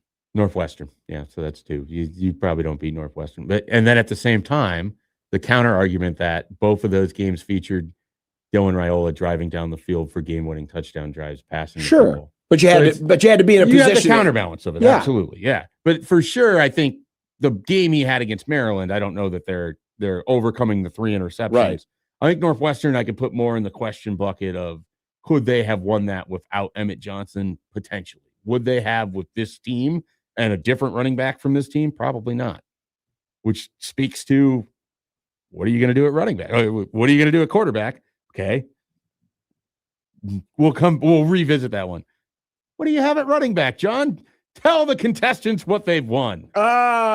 You got Mosey and Mekhi Nelson and next year, the year that Quentin Ives cashes in on every time Matt Rule stood up in front of us and told us how Quentin Ives was ready to be the running back in Nebraska. Something tells me 1, 2, or all 3 won't be back next year. Well, they've already lost Jamarian Parker. It's going to be a busy year in the portal. Let's just put it that way. Yeah, Jamal Rule comes in as their high school running back, which was a nice get, but I don't think he's someone that you would expect to come in and play right away. Yeah, I mean, I just don't. They made this themselves, and now I'm fascinated to see how they're going to work their way out of it. I am too. We'll have more on this a little bit later on. Coming up next, Nebraska basketball is 11-0. They went on the road and they beat Illinois. They're perfect in the Big Ten. People are happy. Well, we got to give them something to be happy about. This is it's a basketball school now. It's no longer Apparently a volleyball school. It is. It is a basketball school where the both teams, I think, are still undefeated. Yes, they are. Yeah. Both teams are undefeated and ranked. More on that when we come back. But football season's in full swing. And however you like to get in on the action, you can do it on Underdog right now in Nebraska. This season, you can make team picks and player picks. Just download the app, sign up, and you'll get $75 in bonus entries when you make your first $5 fantasy entry. And using Underdog is easy. Just pick whether your favorite team will win or if your favorite players will go higher or lower on stats like touchdowns, receiving yards, interceptions, and more. Plus, with Underdog's ultra-fast payouts, you can get to your profits in a snap. So download the app today, use promo code 1620TheZone, and score $75 in bonus entries when you make your first $5 fantasy entry. Player picks, team picks, all on Underdog. Crypto.com predictions powered by Underdog Predict. Trading derivatives involve risk and may not be appropriate for all. For more information, visit nadec.com/rules and underdogfantasy.com/rules. For Crypto.com predictions, the term pick refers to a product traded on CDNA. Must be 19 plus and present in Nebraska. Terms apply. See assets.underdogfantasy.com for details. Concerned with your play, call 1-800-GAMBLER or visit ncpgambling.org.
Mitch Sherman will join us here in about 20 or so minutes. Mike Schaefer is in today for Josh. Of course, on the day where we find out about the fate of Dylan. Yeah, that's some timing from I'm Josh. sure he'll have some takes. You should not let him talk about Dylan at all until the Sipple segment tomorrow. Problem is, I'll be gone tomorrow. That's true. He gets to run the show. He gets to run the show, so I'm sure it'll be plenty of. And then I'm back with him on Wednesday. Yeah, I think tomorrow it's he and the McMaster Experience. is. Oh, It is. That could be a lot of NFL. I do think it'd be really funny if he was just like caged up with Dylan talk, and then you just released right before the Sipple segment. Tomorrow's going to be the most football pervert show that this iteration of the Grum has ever had, I It's think. been a pretty football pervert show so far today. When I think of Josh Peterson and Matt McMaster, pervert is a word that's at least in the sphere. It's somewhere in the conversation. By the way, Rascal Flatts is bringing their Life as a Highway tour to Omaha. Special guests Lauren Elena and Chris Lane. Saturday, January 24th, CHI Health Center. And we've got your chance to win your way into the show. More details online at 1620thezone.com. Nice. But I guess it's a basketball school now. Thank you. Basketball, give me the ball because I thought the point spread was a little greedy anyway. But then when I heard that they were winning and had been in control in the second half, I thought, wow, taking them on the money line would have been a really good spot. Then we got to the end of the game. And when you know, Jamarcus Lawrence. Splash. Game-winning three with 0.2 of a second left. Kent Pavelka has a heart attack, nearly dies. And Nebraska's 11-0. Kent, I think, having listened to it a couple times, Kent, I think, said that there was 2 seconds left. He did say there was 2 seconds. Yeah. He was so delirious. Well, sure. That that was. He misread the scoreboard. That's fine. I understand. Well, and I don't know where they have them. I've never been to the State Farm Arena there in the lighting is rough in State Farm Arena. I don't know if it's another, because nowadays we used to be on the floor. Now they put us up anywhere. So it's possible he couldn't see the scoreboard. Yeah. But you're right. In the delirium, in the moment, totally understand. Oh, yeah. It's an easy mistake to make. I don't fault him for it. I also don't fault Nebraska for the fact that this team, I said I was going to wait till January before I determined whether or not this was real or not. Can I ask, so before we get there, can I interview as to why you were hesitant to think that it was real? Well, mainly, I guess when I say real, when I say real, I mean real as in, hey, this is a top shelf Big Ten basketball team. All right. I was top thinking shelf Big Ten team. Real as in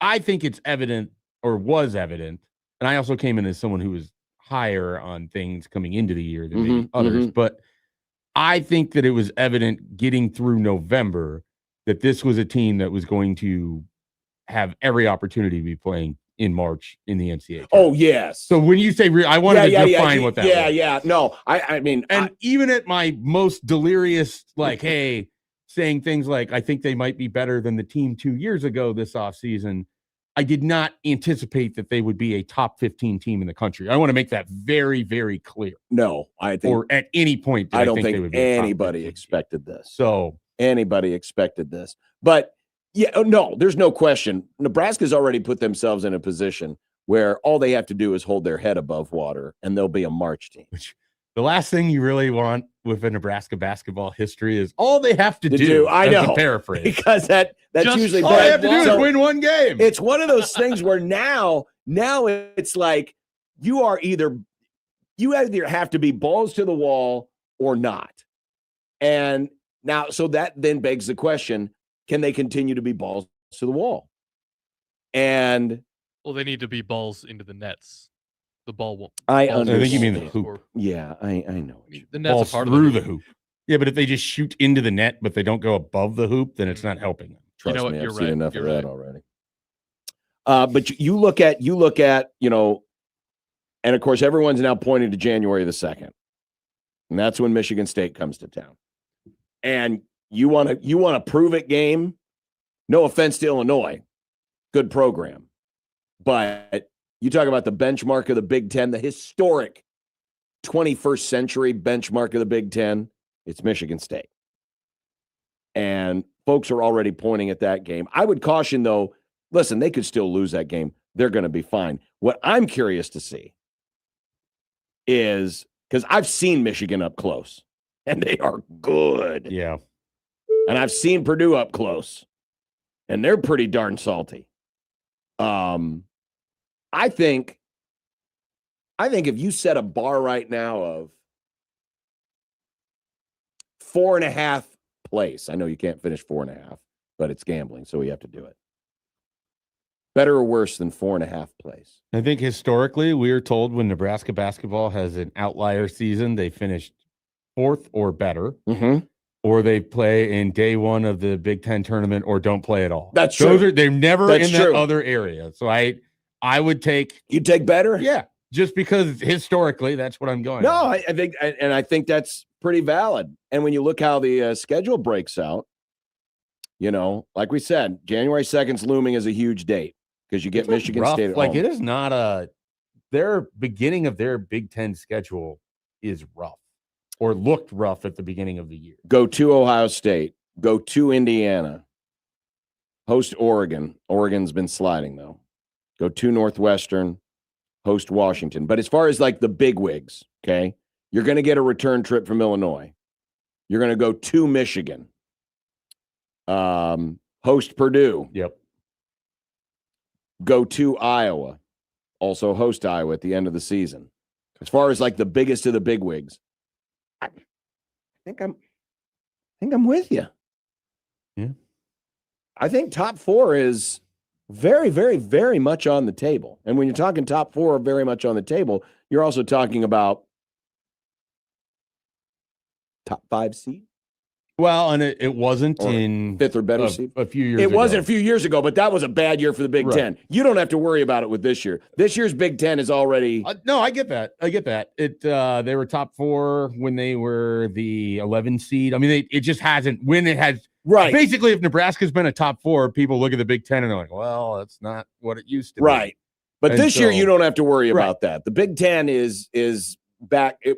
Not that that was the one time Nebraska decides to do well is the one time the Big Ten was below its average. Yeah. 2017-18. But since then, it's been pretty much status quo as far as being one of the top 2 or 3 best conferences in the country. If you are a Nebraska basketball person right now, and it's December 15th, and you can say out loud, Nebraska has wins against New Mexico, Kansas State, Oklahoma, Creighton, Wisconsin, and Illinois, and it's 11 wins. That's insane.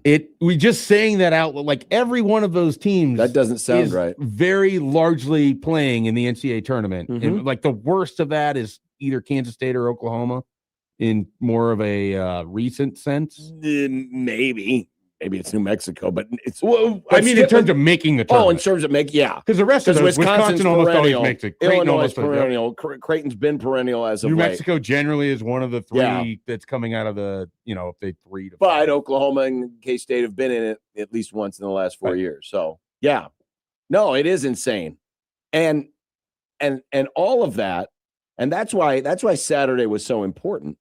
Because, you look at the beginning of the schedule and you look at the West Georgias and the FIUs and the Maryland Eastern Shores, and it's like, not a good enough non-conference schedule. Well, now you've backed it up with a couple of early conference wins. And you beat all the ones, the name brands. You've beaten every name. Well, you've beaten everybody you've played. Right.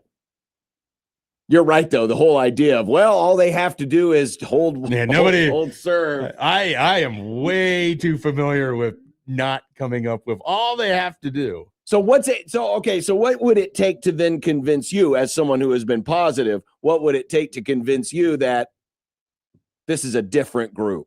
That it's just like, I have confidence that this group will hold its head above water. 11-0. Yep. The 20 games left is 31 game or 32. Yeah, it should be 20 games left. So, I mean, if they can finish with less than 7 losses, basically, then we're talking about rarefied air of Nebraska basketball. Sure we are. Because if they go 10-10 in their last 20 games and they're 21-10 and they had this great start, but you finish 21-10, it's not going to feel like it's they're better than what they traditionally are. Correct. But it's not going to be, Yeah, you are kind of a prisoner of the moment right now. If this is the going start to, is so good that anything less will feel sure.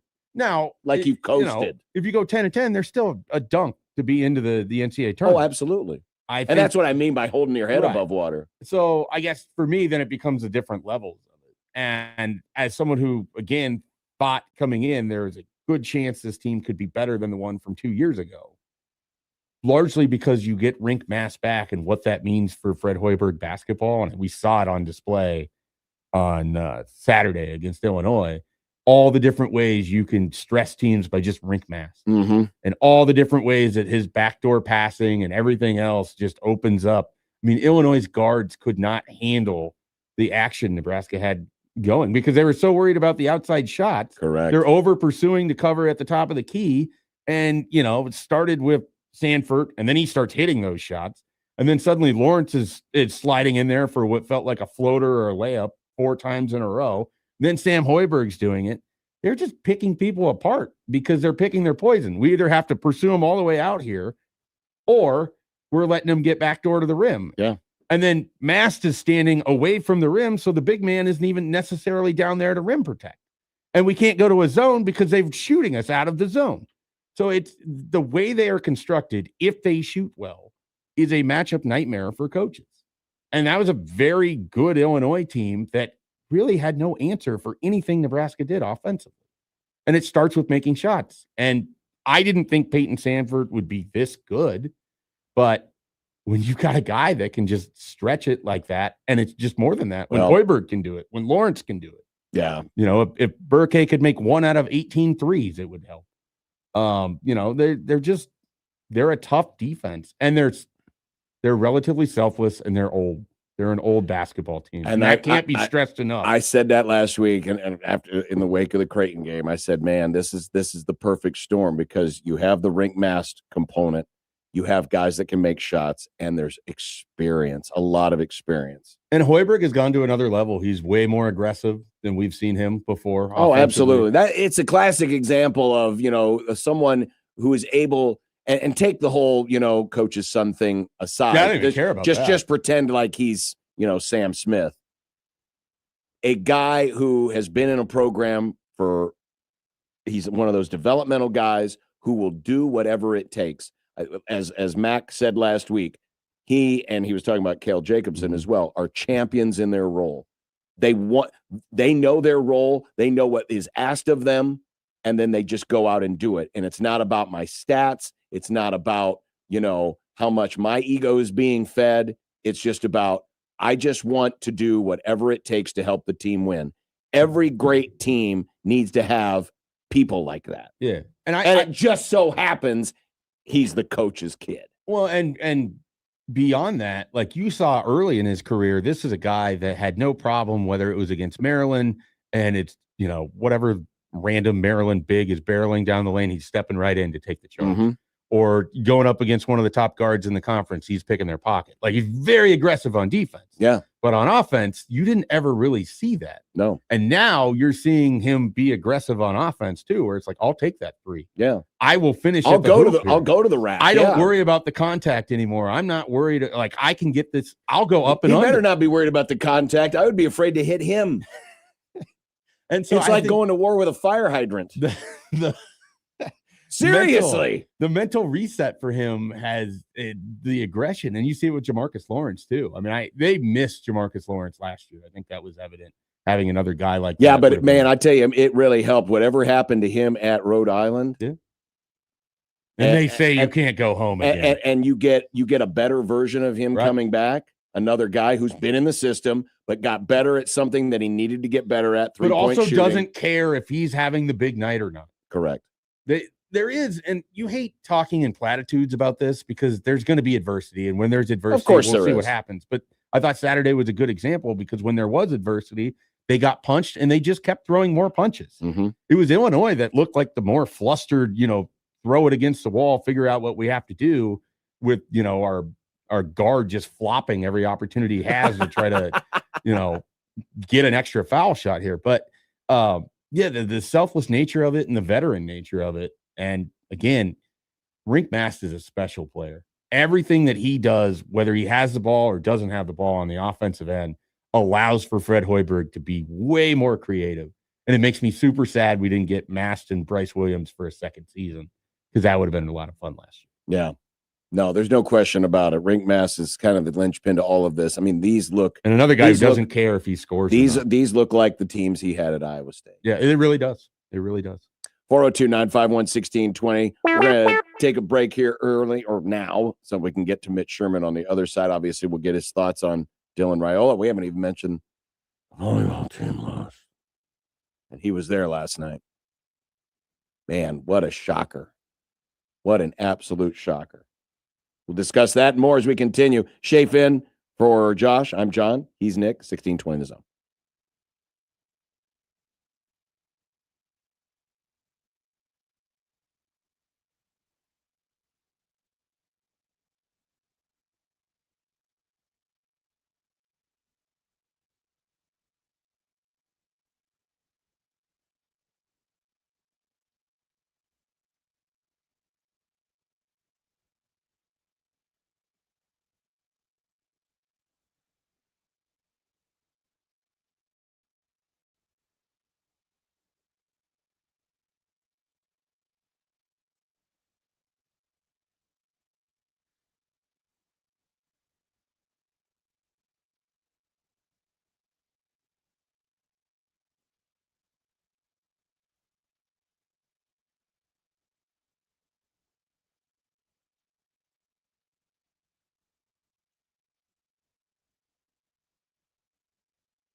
Mitch Sherman of The Athletic joining us. Hello, guys. The intent that he had in putting this staff together will overrule all of that, no pun intended. Yeah, you've got to get bigger and bolder every time, right? Call Mitch. Call Mitch. Call Mitch. Mitch Sherman of The Athletic, who joins us every Monday. John Bishop, Mike Schaefer with you today. Is Josh taking a day to lick his wounds after the Vikings beat the Cowboys yesterday? Mitch joining us on the Prairie Flower Casino Zone hotline. Mitch, how you doing this afternoon? Things got a little different today, about 12 o'clock this afternoon. I was prepared. I think Yeah. most in the media kind of knew that this day was at least a possibility. Yeah. If you didn't know it was a possibility, then I'm not sure where you've been hanging out of late. Not necessarily that it was inevitable, but now that it's here and Dylan Raiola has passed that point of there's so many different milestones now with the portal. You declare your intentions to go into the portal or just plan to go into the portal. And anyway, we're there and it's almost kind of refreshing to be able to move on and know that this is not going to be the elephant in the room. No, I would agree. I mean, is that fair? Like, they just lost a 5-star quarterback. But They did, but as Mike and I have been talking about today, I mean, just the myriad of questions as far as, I mean, this doesn't necessarily mean it's now TJ Lateef's show. No. First of all, TJ has to make, I'm not saying he has a decision to make, but every player has a decision to make, and TJ has to come to the realization, the conclusion, maybe he already has, he very likely already has, that Nebraska's the choice, the place for him going ahead. But you don't want to be like caught blindsided and think and just assume that TJ Lateef or anyone on the roster is going to be back without a decision. All players face that now. That's the reality of college football. That's what Dylan Raiola was doing a year ago, and he decided to come back.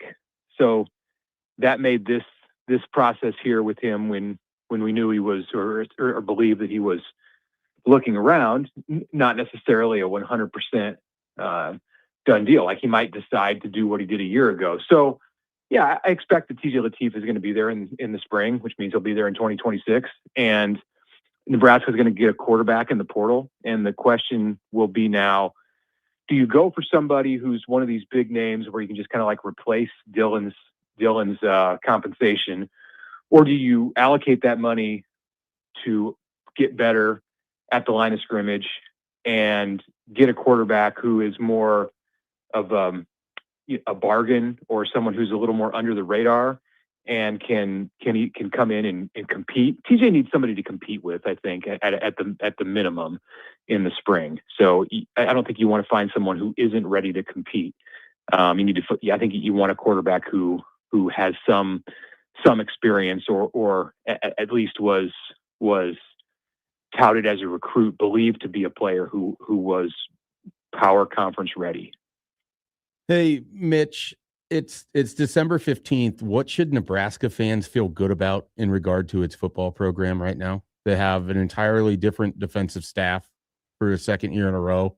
They don't have a quarterback answer. Their running back just left for the NFL, and their offense was basically the same as it looked under Marcus Satterfield by the end of the year. Yeah. What should Nebraska fans, and don't say Mike Eckler, hang their hat on right now with Matt Rule's program three years in? I wasn't going to say Mike. No, Eckler. and I didn't think you were, but I know that's what some people would answer, and so I wanted to cut that off quickly. Yeah, that's not an option.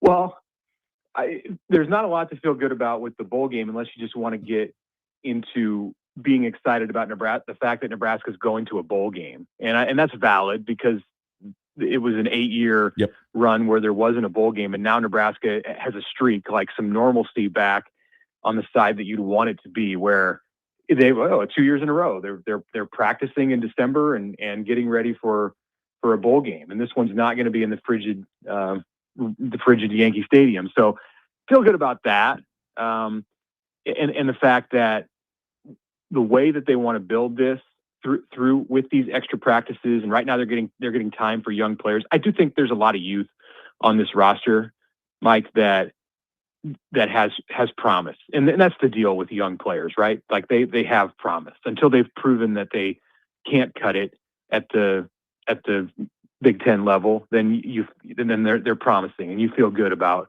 what they might be able to do. So, but there's a lot of those players, and at some point, I'm sure this month or next month, and then 3 or 4 more times in the off season, we'll break that down and we'll make a list of the players that are most promising, who didn't necessarily break out or perhaps redshirted or were on the deeper on the depth chart in 2025. And that's one of the things that will make fans feel good in the off season. It's oh, hey, think about Christian Jones and think about there's a number. Think about Tyson Terry and you can just start to go through the list. And there are quite a few of them. I think there are more at Nebraska than at a lot of its peers. And I think Nebraska fans can feel good about the position that this program is in to be able to make some waves next month in the transfer portal. And as much of a tough moment as it is to lose Dylan Raiola, the face of your program for the last 2 seasons, it puts money back into the salary pool to now go out and reallocate that and build this roster for 2026. Mitch Sherman joining us from The Athletic. It's that part of the conversation Shafe and I really haven't delved into yet, and that is the whole face of the program. Because since the moment he committed to, the time he got injured, he had been literally the face of the program. He was out there cheerleading in front of, crowds, going to high school events, being at every kind of Nebraska event possible. I mean, you talk about a face of the athletic department. He and probably Harper Murray are the 2 most recognizable faces around Lincoln, which, that doesn't happen every day, especially in this national championship era that we're in. Psychologically, is there a blow to the program when you lose something like that? Something that, at least to a lot of fans, had endeared them to the player, and that player had endeared himself to the community? I think there can be. It depends on the player, and it depends on what kind of contributions you were getting from that player. If you feel like Dylan has been carrying Nebraska for the last 2 years, then I think psychologically it's a blow. If you feel like that's not necessarily the case and that Nebraska is ready to spread its wings as a program and advance and go to a greater place or survive just fine without him as that face, then no, I don't think it's a psychological blow. I think you can even have some kind of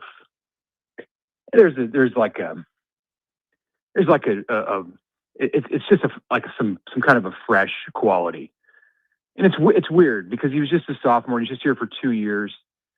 I think if that had persisted in the same way for 4 seasons, then it would have, unless he was up for the Heisman, it would have gotten to the point where I think, people wanted to see something new. I don't know that we were all at that place here after 2 seasons, but you're going to get it, one way or the other. And it doesn't have to be bad. It doesn't have to be a psychological blow. Different people are going to interpret it different ways. And I think it all just kind of depends on how much your picture of Nebraska football, how the way that you envision the program was connected and tied to him. For some people it's deep, and others it's probably not. Mitch, you kind of mentioned that money kind of goes back into the program with Dylan leaving. And how would you sort of envision Nebraska reinvest that? Do you try to go get a high-end quarterback? Do you try to get someone to compete with TJ Lateef? And then how do you sort of filter the rest of that money out? We saw they went heavy on offense, and they ended up with very similar numbers as they had by the end of the year to a year ago. I am just kind of curious, just from your perspective and just sort of watching Nebraska play out. What do you think they end up trying to do in the market, in the transfer portal? I think you first have to assess the quarterback spot because it's the most important position on the team, and you can't be in a position next year where TJ is the guy and there's nobody else. And if he suffers the same fate as Dylan and gets hurt, and it's earlier in the year or wherever it is, that you're left with nothing else that's proven. You really have to assess how you feel about Latif. Ensure that he's back, retain him first priority, and then determine what's the best course. That's why they have a general manager, and that's why they have a personnel department, and they have to be on the same page with the coaches and how they feel about Latif. So it's hard for me to stand here and talk to you and tell you this is the answer. Like, there are people that are getting paid a lot of money to determine and spend they already have been working on it because this move by Raiola was anticipated. So they're making that determination, probably already have come to some kind of a determination about whether it's best to go get a starter at the Big Ten level, Power 4 level, or to get somebody who can come in and compete with Latif. Those are the two options. And obviously the first option is going to cost more money. If from the standpoint of beefing up the D line, which is the first place I think they need to look at spending money in the portal, and those are high demand positions. Mm-hmm. So if you don't have those players, then you have to overpay for them. Like Matt Rule says, the most desperate team sets the market, and he was talking about other teams, and he was talking about Nebraska when he said that in certain situations, and that is Nebraska this year when it comes to defensive linemen. So if you can use some of the money that was going to go to Dylan to help get a defensive lineman or two defensive linemen or three defensive linemen, then fantastic. But I think you have to consider and put yourself in the right spot at the quarterback position first and foremost. Mitch, we've gone 2 hours into this show and have not yet really, because of Dylan's news breaking today, we spent a good chunk of the time reliving Nebraska basketball's great success. By the way, number 15 in the country. We didn't mention that yet. The new AP poll came out, which is their highest ranking in 20 some odd years, 30 some odd years. I can't remember that exact number. But we have not yet talked about volleyball. Mm-hmm. And one of the more stunning results in at least this century of Nebraska athletics history, because this team looked like it was headed for not just a championship, but for some greater destiny, some greater achievement in terms of all-time great success. Does yesterday fit into that category of the most or one of the most shocking results you can think of in your time covering Nebraska athletics? Yeah, I mean, shocking is one way to describe it. It was exhilarating. It was an incredible display. 3 hours, and the fact that it was on ABC and it was for a spot in the Final Four, and Texas A&M, which is a hugely high-profile athletic department, was on the other side of the net. Like, all of those things play into a remarkable moment for volleyball. And shocking, I think, also maybe like implies that Nebraska failed to live up to what the standard of this program is. And in some way, it's a bottom line situation. And this team had one goal. It was to win a national championship. And to fall 3 matches short of that is really, really disappointing. But they laid it all out there. And Nebraska was leaking oil from before the match. I mean, after being on cruise control all season, and not really getting tested after the Creighton match, to then have things go off the tracks the way that they did in the week of regionals is just, it's pretty devastating. There are 3 or 4 things probably that if one of them doesn't happen, it's worth the 2 points that Nebraska needed to swing that match. But you have to credit Texas A&M too. So I don't stunning, shocking.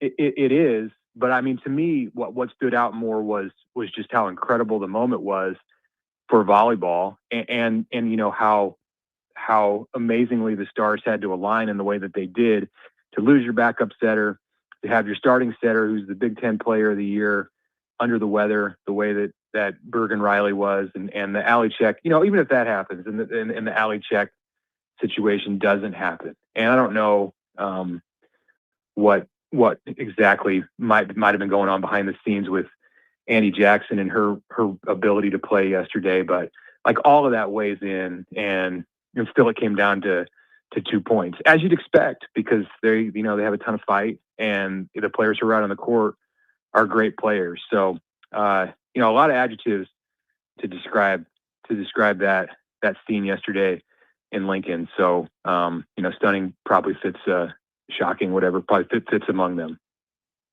Mitch, was there anything that just from Texas A&M that just from their side of it that they posed a significantly more challenging matchup for Nebraska, or was it just a anybody on any given day kind of situation? Well, yeah, I mean, Nebraska's superpower to me in watching them throughout the year has been that middle attack, and Andy, Rebecca Alex, a great player, but Andy Jackson is a future Olympian. And there were times where throughout the season, whenever there was a big moment, if they were in system, they could go to her, even out of system. Bergen was good enough to be able to find Andy, and it was an automatic kill. I mean, she set the Big Ten record for hitting percentage in conference play, and it wasn't really even all that close. And A&M had an answer for her, and it wasn't just that Andy was off of her game.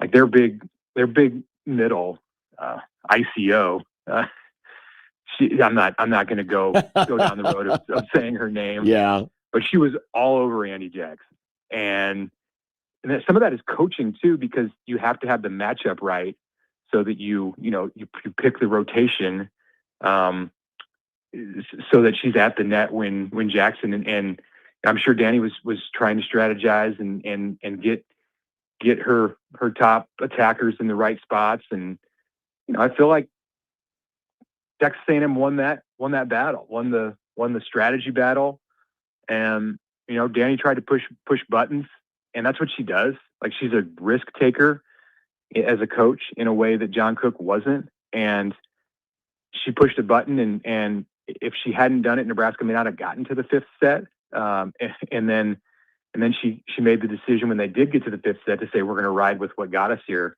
in the sets that we won, instead of saying, all right, All-American, go back out there and do your thing. And that might have been what it would have taken to put Andy back out there. I don't know. I mean, it's impossible to say, but I think it's silly to criticize her, because the moves that Danny made were in counter to the moves that Texas A&M made, and it allowed Nebraska to climb back into that match.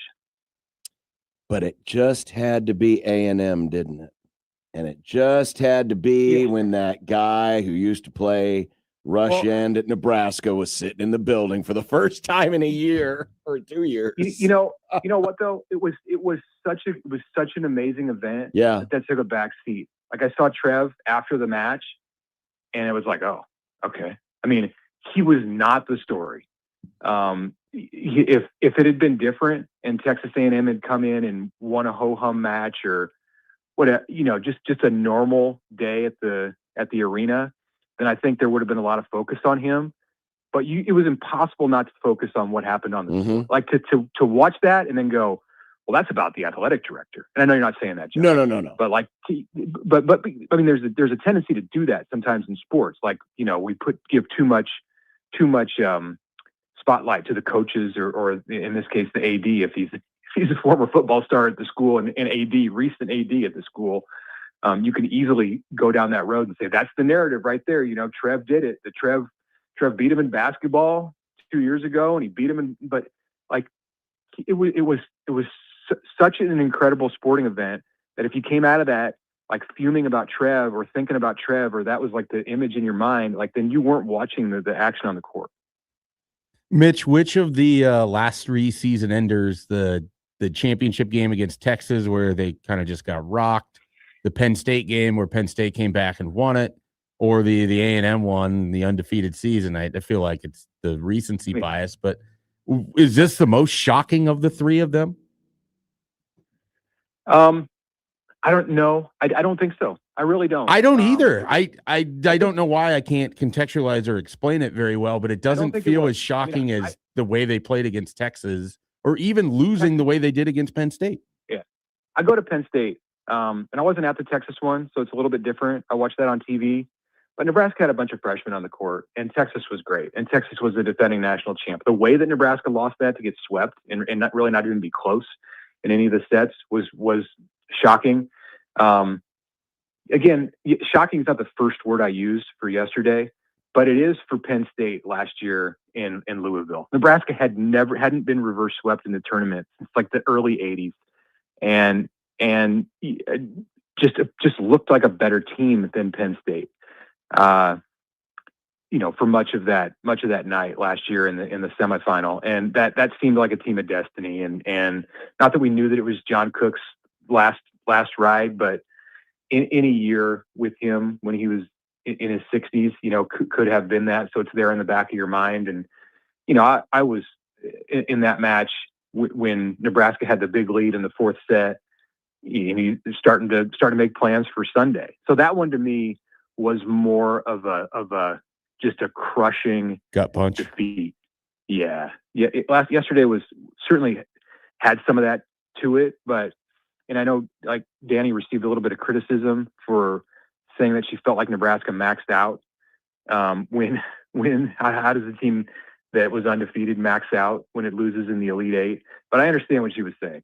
I understand that you had some things stacked against you on that day, and to get to 15-13 in the fifth was an extraordinary effort. So it was I think last year, with the title right there for the taking, because then you're one win away from the championship. And if you remember that, Nebraska knew going into its match, the second semifinal in the Final Four last year, that if it won, it wasn't going to have to play Pitt, which was the favorite coming in. Pitt had already lost that night. You were going to play Louisville, which had just lost its best player to injury during the win against Pitt. So you were truly on the doorstep of a national championship last year when the gut punch came. Mitch Sherman of The Athletic, man, just so much to talk about. And it's only mid-December. We didn't even talk hoops. No, we didn't.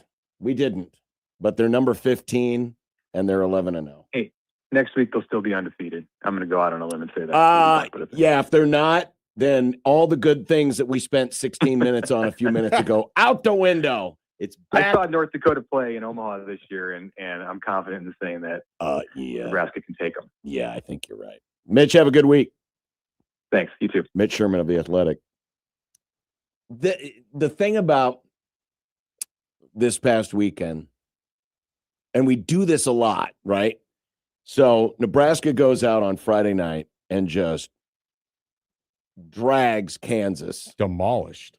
In record time. Sweet 16 game, and they never got past, 14 points? Never. Yeah. Weren't even close. I mean, it was 9-1 right off the jump, and you're like, yep, this is over. And, of course, right before that, Texas A&M has to go the distance against Louisville. And you're thinking, oh, man, Nebraska's got this one in the bag, man.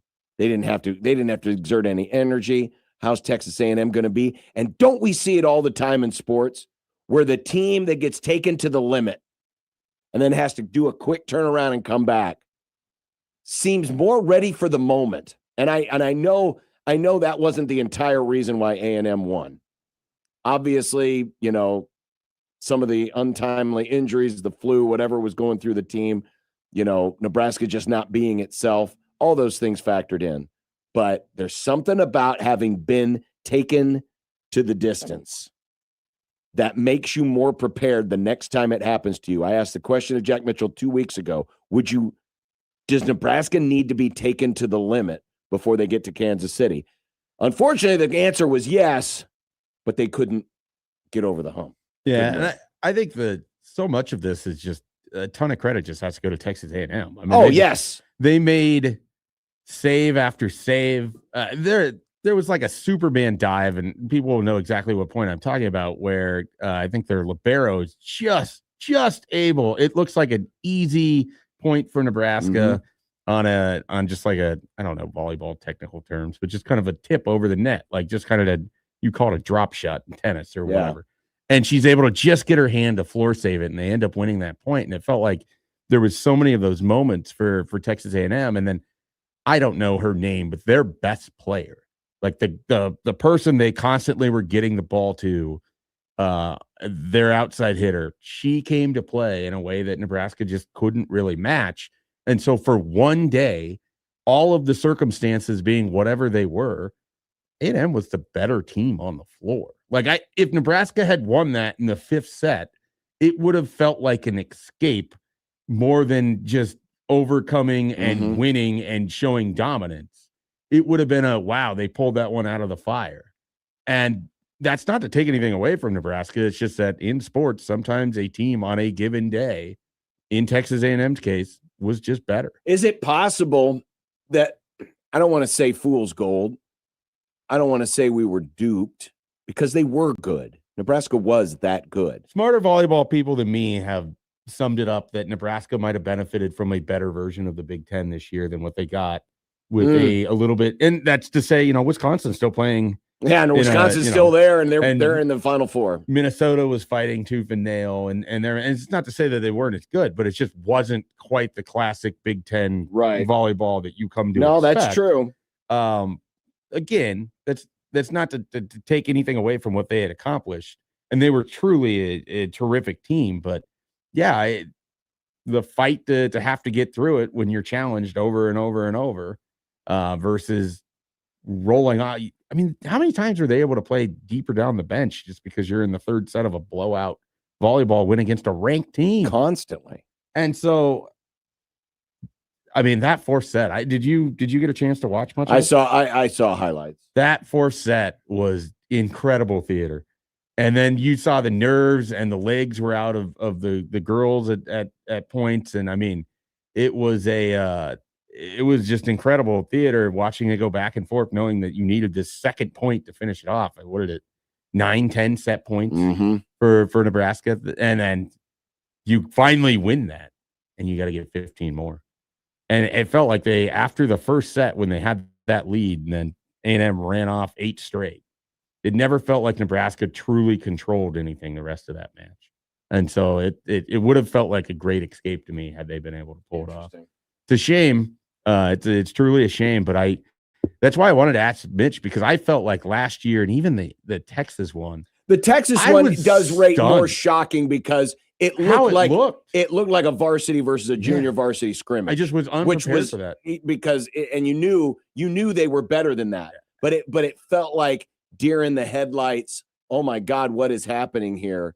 That is more stunning. This year was different because we had this perception that Nebraska was going to just run the table, and someone had posted the odds prior to the start of the tournament that Nebraska was minus 400 to win the tournament, which, if you think about it in a 64-team tournament sense, is absolutely ridiculous. In a non-fixed sport. In an unfixed sport, exactly. So you're already of the mindset that, oh, this is going to happen, they're going to win. And then it doesn't happen. And so naturally your thoughts go to, well, this has to be the most shocking, right? Because they were the overwhelming favorites to win. But the more you think about it, and when you talked it out with Mitch, those other 2 examples. Well, Penn State, they gave it away. They gave it away. I thought A&M took yesterday. I remember going to bed last year because it was 2-0 going, oh, they're going to go, because it was a late night match and there's no way they're going to lose 3 sets. Yeah. And then wake up the next morning in the Twitter. 4th set. Yeah. I don't remember the exact score. And it's like, oh, well, they just need 4 more points and they'll get there. And Texas is definitely more shocking because it looked like it was the U.S. Olympic team versus, me and 5 other people. I'll be fascinated. I could see A&M winning the whole thing, the way they played on. And in that building, too. That's the other thing. A&M went on the road in the best volleyball venue in the entire country against a stacked team and a home crowd and just played a whale of a 5-set game. Yeah. Just incredible. And they did it the night before, again, or 2 nights before against Louisville, too.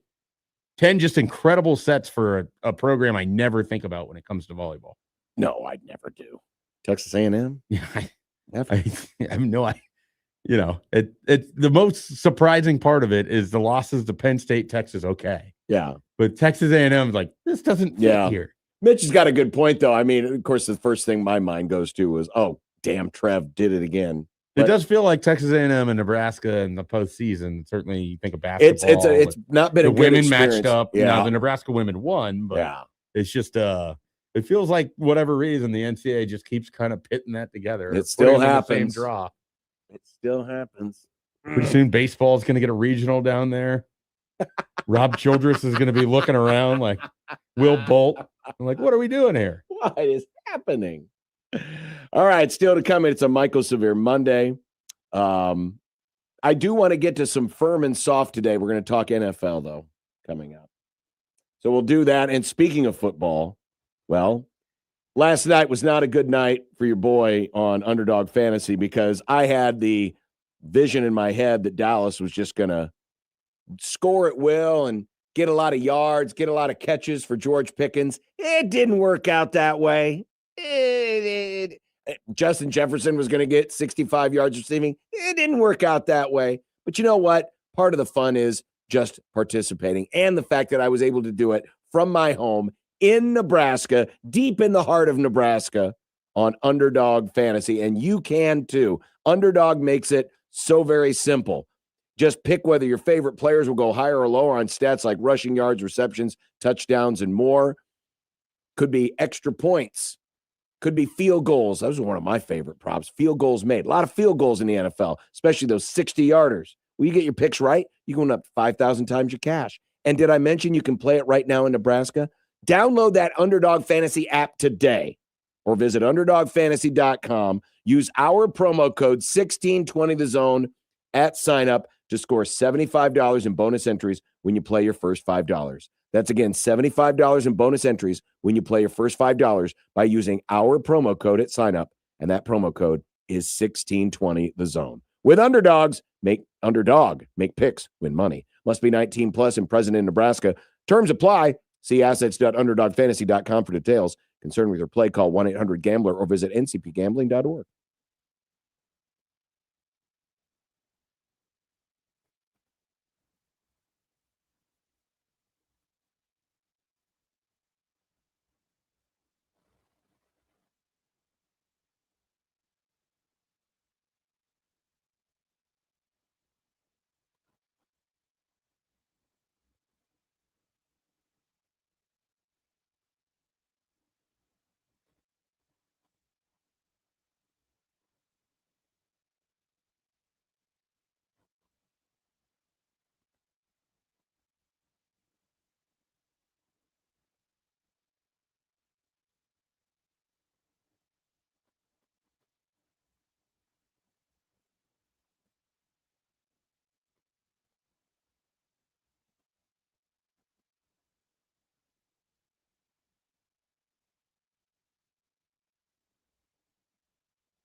By the way, we do have those Rascal Flat tickets to give away right there, Nick.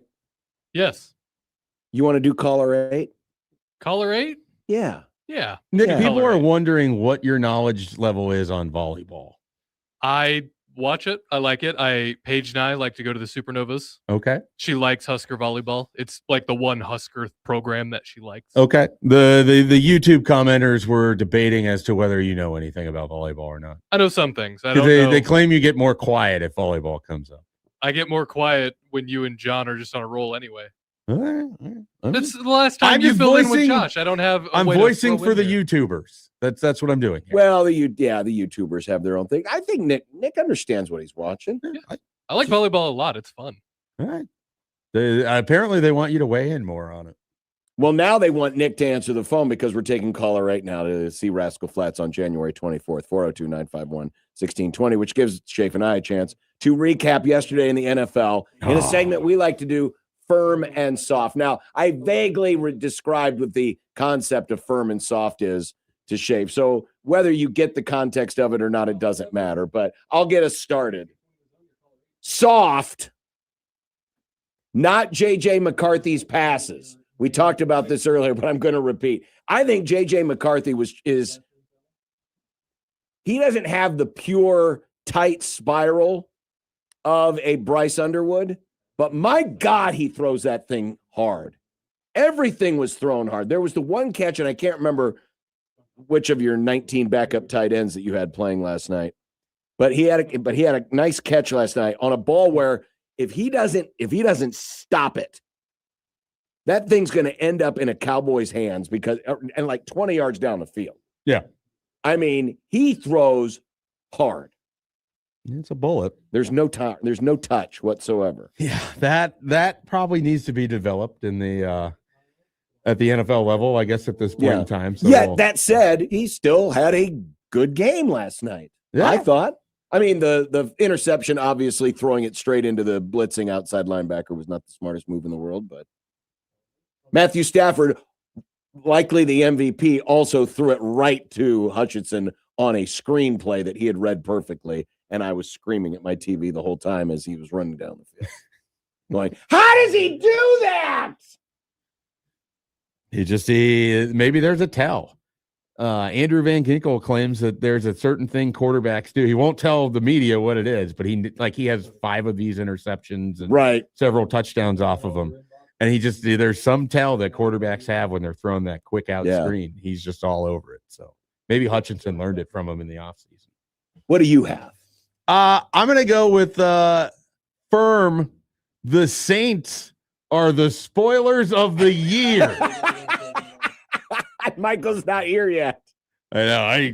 I'm excited. We were texting yesterday. I was complaining. I was on the Panthers minus 2.5 and a pick'em thing where I have just been leaking oil and finding myself falling down the leaderboard. And I was thinking with the ball, the Saints have nothing to play for here.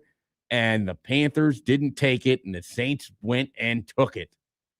A week after doing it to Tampa, they've done it to Carolina. Yeah, firm. If the season went an additional 6 weeks, the Saints would be in the playoffs. That is a bad football. No one belongs out of that division. It's really They bad. need to contract the NFC South. Forget the AFC South. AFC South's actually decent this year. NFC South needs to be contracted. Firm. The team with the best injury luck will prevail in the postseason. Yesterday was a bad day for injury luck at times. Green Bay, 2 huge injuries. Micah's done for the year. The Rams are going to lose Devontae Adams for multiple games, I think, with that hamstring. And, of course, it would happen on a 3rd and 3, deep shot where I thought, man, if we just run the ball, we'd probably be okay. No, pulls up lame. Hopefully 13 personnel will pull us out. 13 personnel on Puka will pull us out of the fire. But I think that, you look at the teams right now that are the Bills are banged up. Seahawks they're in pretty decent shape. We all know about the 49ers. But I have the feeling that when we get to January, the team that enters the postseason with the best injury luck is going to win.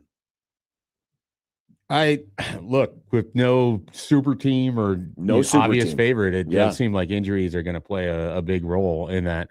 I don't know if I'm going to do this exactly correctly, but we'll try. Go ahead. Soft is how I feel about the Bengals' chances of having Joe Burrow as their quarterback in 2026. That's good. Yeah, it's absolutely good. So I was actually going to phrase it as firm. Joe Burrow is going to be the best quarterback traded since Matthew Stafford, but I wasn't sure if that's how that worked either. Yeah, that would have worked too. Okay, all right. So they both work. You get the concept. It's very simple. Yeah. So the more this goes, and maybe it's because I listen to Vikings related podcasts where they're wish casting Joe Burrow onto a future of it, but it does seem like he's very unhappy in Cincinnati. It's the worst run NFL organization. I don't know if you saw this, John. They got fined because they didn't clear the seats in their stadium. Oh, yes. Because they're that poor. They didn't want to pay people to come in and do it because the Browns, the ownership group, it sounds weird because the Browns are an NFL team in Ohio as well, but the Browns own the Bengals family, the Browns. They routinely score the worst in every kind of, player poll and all of this. They charge for vending machines and snacks for their players. And Joe Burrow, I think, is tired of having the crap kicked out of him. And there's no defense like he had in 2021. Is it 21? 21 is the year they went to the Super Bowl. And there's never been an offensive line. I think Joe Burrow is going to force his way out of Cincinnati. I think it's either that or he retires. I mean, he threatened that earlier. Let me throw a scenario at you. Okay. What if, because they have multiple first-round picks, Matthew Stafford's riding off into the sunset and the Rams go get Joe Burrow to be their next quarterback? Well, the Dolphins need a quarterback too. I like Joe Burrow. Don't get me wrong. Yeah. I'm just afraid that he is so fragile. Yeah, I mean, will we do a better job of protecting him than the Bengals? Yes, but also me and 4 people off the street could probably do a better job protecting him than the Bengals have over the years. I just worried that he's so fragile, he's not going to hold together. If you could promise me that he is, aren't they usually healthy. Weird injuries though? They're not like normal. Yeah, it's like a wrist or and so the idea being, you let them be upright more. And your quarterback's currently having a ton of success with an allegedly broken back. That's true. So I think, if you're the Rams, you go win the Super Bowl, Stafford rides off into the sunset, you take your draft capital that you're not used to having, and you go get the quarterback again. And then he's throwing to Puka Nacua. I'm all for it now. Yeah. Now you've talked me into it. There you go. Soft, just to show you folks, I am an equal opportunity critic. Now, did you see any of the Rams game yesterday? I watched. It was on. I had a couple TVs going. It wasn't the game that I was paying the most attention to, but I would often look up and see someone on either team running without much obstruction. And that happened a lot. Well, there was a touchdown pass yesterday to Colby Parkinson. There's no audio with this, Nick, so don't worry, but I'm going to show it here for the benefit of those of you. This is Parkinson making the catch. Oh, do you have it's on our video if you want to see it. You want to bring it up. But this was Colby Parkinson. This was a sideline pass. So he comes down with it. The knee is down there. What do you think? The call on the field was touchdown. I mean, the ball should be at about the half-yard line, right? They called it a touchdown on replay. That's just incredible. With the argument being that he hadn't gathered it all the way in, and by the time he actually did have it gathered in, the body was in the end zone. So then how was Isaiah Likely not a touchdown against the Steelers the week before where he clearly gathers it, gets 2 feet, but he didn't complete the act of the catch or something? Yes. Even though we make up the amount of feet that are needed to complete things or a football move or like all of these very weirdly unspecific terms. There's a still shot of it. That's he's down at the hat. I sat there with my son. We're watching the game. What, it goes in your favor and you're like, I don't get it. No, I didn't get it, but I was worried that because it was taking forever, and I am screaming at the TV. How can you not tell? He's down at the half-yard line. Just put the ball down and let's continue the game. And then as it was going longer and longer, I thought, they're going to take the catch away from him, aren't they? They're going to take the catch away from him. And then they came back with the third option. Oh, yeah, it's still a touchdown. Ball stands. NFL replay and the definition of a catch is still soft.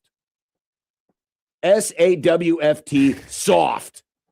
I don't understand it. Firm.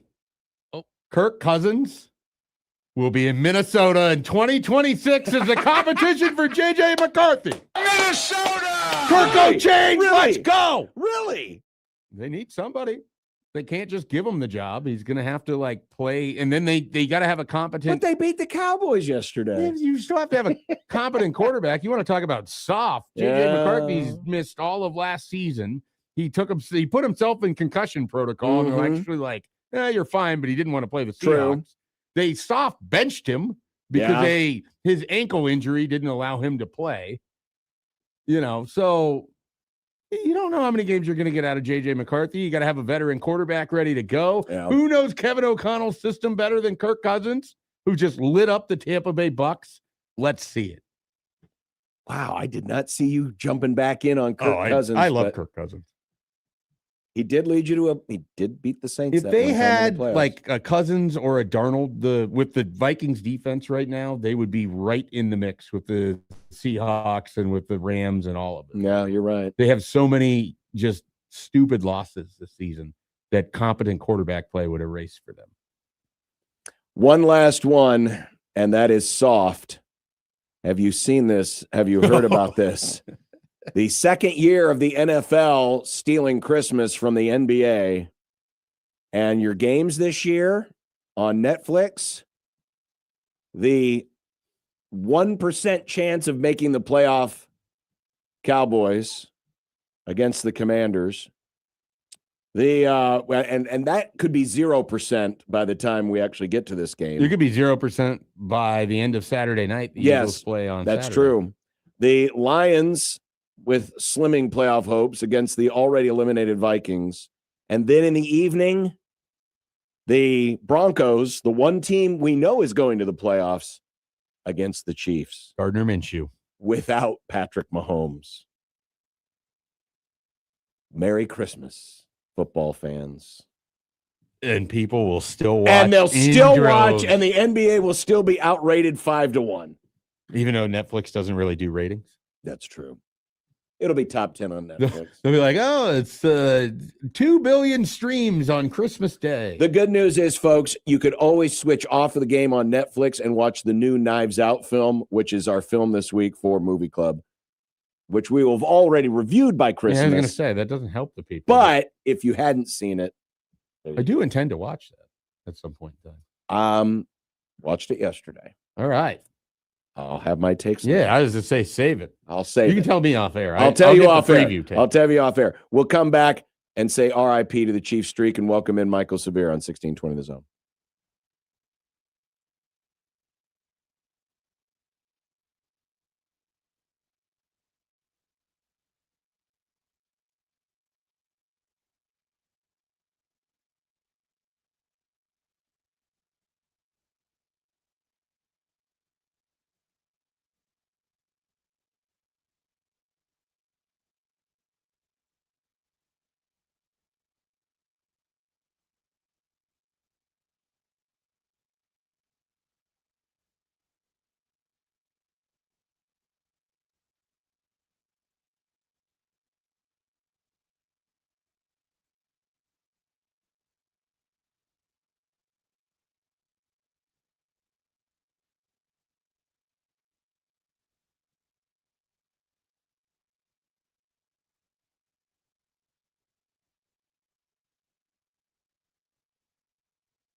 It was the wails of a million members of the kingdom as the Kansas City Chiefs playoff hopes went up in smoke yesterday. And the fact that it also coincided with Patrick Mahomes going down to a season-ending injury. I guess the lyrics to the great song, the Calliope crashed to the ground. But we were not blinded by the light, though apparently someone was blinded. Did you see this? Did you hear about this? Nick, bring up the video audio. Someone has also edited this to add some creative music to the end of it that I'm sure those of you who are millennials or Gen Zers will appreciate. But Chris Jones yesterday, Kansas City defensive lineman, was at the podium and mistakenly thought that the Chiefs had not yet been eliminated. Still have fighting chance. Are we out of the playoffs? We are? Okay. You recognize that, Nick? I do. Yeah, that would be the SpongeBob music. But Chris Jones wasn't quite sure that they had been eliminated, but they have. This thus ending the second longest playoff appearance streak of all time. Wow. The Patriots still have the record, and so Tom Brady's voodoo magic must have worked. 11 straight years in the playoffs. The Chiefs and the 1940s and 50s Browns made 10 straight playoffs. Yeah, I'm not counting the Browns. The Colts and Cowboys of the 70s made 9 straight. Don't count them. And then there's a 5-way tie with 8 straight years in the playoffs. But the Chiefs streak comes to an end at 10 straight years. See, when you root for the Minnesota Vikings, it's an every other year thing. So you don't really get the multiple years in a row to see what that kind of looks like. Yeah. Like, oh, you're in the NFC Championship game. Surely they'll follow this up. Do you know, by the way, what the Vikings team record is? It's got to be set in the 70s. I mean, it's 7? 6. 6. Okay. 6. Because they haven't made back-to-back playoff appearances since Culpepper and Moss, I want to say, in 2000 that is crazy. 2002 maybe. Yeah, they did have 4 straight when they at least won a playoff game from 97 to 2000. Yeah, but that's probably the last time they've been right to that many playoffs consecutively. They wandered in as a fan in 1998 with Randy Moss, and then have just been miserable ever since. It's great. We love it here. Well, Chiefs Kingdom, it was a good run while you had it. Now the next question becomes, will Mahomes be ready for next season? Yeah, I was thinking about this. Like, they kind of have an imperative to have a backup that can play. It's almost like when Brady got suspended and you have those 4 games or whatever. It does feel like he's probably not going to be available until October, right? I mean, I think on the good side of an ACL return, it's 8 months. Yeah. That's the good side. But so you're talking about August. And here's the thing, though, and no training camp, no OTA, nothing. And then, but the way that he's wired, is he just going to be able to take off and run? Exactly. At 9 months removed playing an NFL game? Exactly. And I know that Adrian Peterson came back from a late November to win the NFL MVP the next year. But the things that Adrian Peterson physically has been able to do, he's a rarefied air. He is a physical freak. So, to expect that out of the quarter, and it's also, if you're the Chiefs, wouldn't you rather kind of a slow build into this thing? And then if you're the NFL, now that you know that Patrick Mahomes might not be there for the early weeks, they're not wasting bullets on the Chiefs early in the season either. Which means they're going to backload. They're going to get their crossover games, or they're I don't know who they'll play. Are we back to the NFC North, AFC West? That was 2-3 years ago. We might be back to West versus West. I'm trying to think. Okay. It might be West versus West next year. So then maybe they throw. We'll take the Chiefs in the opener. It'll be the Chiefs Cardinals. They'll get that one out of the way. That'll be perfect. The Rams will open on Thursday night as the defending Super Bowl champs. They can play Gardner Minshew and the Chiefs on Thursday Night Football. I'm going to put that at 0% chance. Even assuming the Rams finish this thing off and have Joe Burrow as their starting quarterback against Gardner Minshew, 0% chance. I tried. But yeah, I mean, that was the first thing I thought of was, man, this could hold him back for the beginning of next season. And then you mentioned a great point. He is wired in such a way, and he is played. His style is such a way. The recovery from knee injury isn't just about the physical. It's about the mental and what you're able and what you're willing to do. Because now that you know something has broken down, are you extra careful? Are you a little cautious? I mean, this could be a crossroads moment for Mahomes, who still has, I think, plenty of good years left in him, but it may change the way he plays. Yeah. And how much more human does that make him? And then there's the Michael Severe aspect of all of this. Do the Chiefs just tank to get their best draft pick in years? Because now they're kind of having to rebuild this whole thing. True. Into a new version of what you're going to be. And I've seen like some mock drafts with the Chiefs and Jeremiah Love. It's like, oh, they draft Jeremiah Love, and then Mahomes doesn't have to do as much, so he can just turn around and hand it off a little bit more. Save that knee. Maybe. It's all in play. Well, the Chiefs, who knows? Could the Chiefs catch the Saints for the 10th draft spot?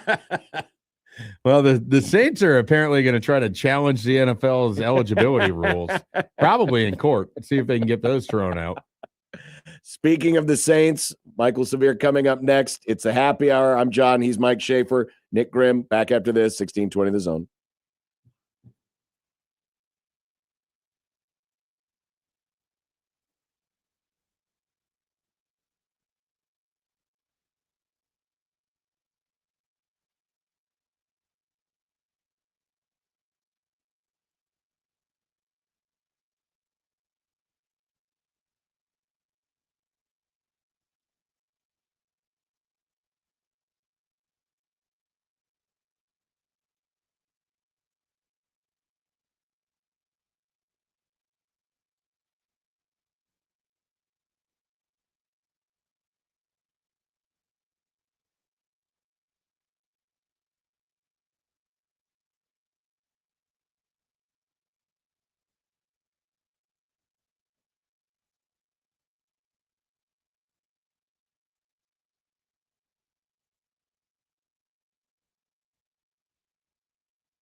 throw. It would be nice to have a blow Throw. It would be nice to have a blow Throw. It would be nice to have a blow Throw. It would be nice to have a blow Throw. It would be nice to have a blow Throw. It would be nice to have a blow Throw. It would be nice to have a blow Throw. from your mom. I don't know. I don't like that severe guy. Hey, everybody, it's Michael Severe.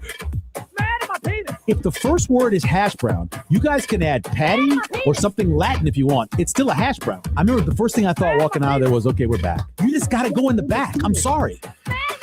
This cat, now he had a good freshman year. He sucked last year. Why is it a surprise that he went through a struggle this year? Michael already brings the color. I don't care about fat Luca. I don't care about street clothes Anthony Davis. You both can go to hell. Michael's black.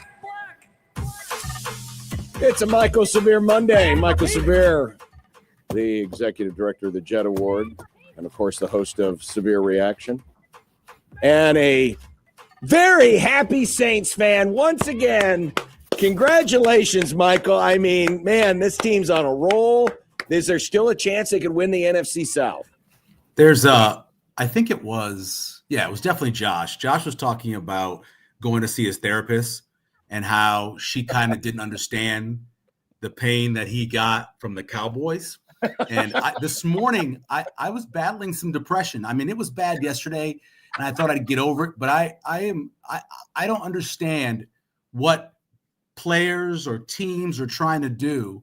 What are you doing? I mean, we know how this works. You know, tank for great picks. You don't go out and beat Carolina twice. Doesn't make any sense. Saints are all the way down. It's the same thing that happened last year. They messed around and ended up at pick 9 instead of being pick 4 because they were messing around. It's silly. You miss out on great picks. But, you know, the Giants don't need a quarterback. The Raiders will probably take Fernando Mendoza. The 3 guys that I wanted the Saints to take will probably all be gone by that point, and it'll be another miserable year for me. So, but yeah, congratulations. If you want to take exception to someone, for those of you watching in on the stream, I saw this tweet this morning and I thought, wow, I'm guessing Michael's not going to agree with this. Ian Rappaport, NFL insider for NFL Network, says if you're looking to build a culture, wins are greater than draft picks. Idiot. Nothing matters more in the NFL than players. Period. The reason why I got involved in watching the draft like I do is because I saw how horrible the Saints were and how bad they picked. And I'll never forget 1986, and they had a great draft. And oh my God, all of a sudden in 87, they went to the playoffs for the first time and got their asses handed to them by the Minnesota Vikings. But still, they went to the playoffs for the first time. It was the first winning record in the history of the damn organization. You know why? Because they drafted Dalton Hilliard and Jim Dombrowski and all these players, good players. That's what matters in football. Great players in the NFL is how you win. If you draft well, you will win. Period. Easy. But, you know, Ian Rappaport. Dude's name's Ian. Get a real name. Give me a break. And dadgum, I mean, you want to be frustrated. Feel my pain, Michael. Feel my pain. I don't feel you're the number one team in you're the number one team in football. The Falcons are up down 2 scores to the Bucs. And then they decided to be stupid and go for 2 on the first touchdown, which puts them down 8. So they turn it into a 3-score game. They still get bailed out and win. The Falcons right now, we could have the 8th pick climb right on the tail of the Saints. Yeah. We could be there. You should be at the 4th or 5th pick, actually. Atlanta's won 2 games with Kirk Cousins. They shouldn't have won. They shouldn't have won. It didn't make any sense to win. But now, it doesn't matter for them. It doesn't matter for them because they don't have their pick. So win all you want. I mean, I understand that. For me, it's about me. For you, it doesn't matter for them. For the Saints, it matters. It matters. I know. I couldn't believe it, though. I could not believe it. It's like no one – the Panthers are literally handed the division. Here you go. We don't want it. Tampa's too hurt. We can't win. And then they drop it to the Saints. One of the great stats in all of sports. Carolina's now 0-12 when favored over like the last 4 years or 5 years. It's incredible. They cannot win if they have that minus dash in front of their number. They can't win. I need to go consult my records for how many times I've been on that 0-12 side with Carolina, like I was yesterday. And I'm texting Severe like, "What are we doing?" I'm mad about the Saints, not because I care about their draft pick. Right. I just needed a 3-point win for Carolina. It was in the bag, and then they didn't finish it. I understand. The under came in easily on the Saints game. That was a highlight of the day. If anything came in, the Dallas game came under. That was a highlight of the day. But the Saints winning again and just dropping in the draft picks. Just it's not just the first round. I want you to understand this. You don't just pick first in the first round. You then pick again in the second round after you've had all night to consider who your pick should be. And you know what? You pick first in the fourth round after having all night considering who you're going to be. People like to move up and get picks. You can get extra picks when you have that pick because people want to move up. I need to be a general manager somewhere because this is just ridiculous.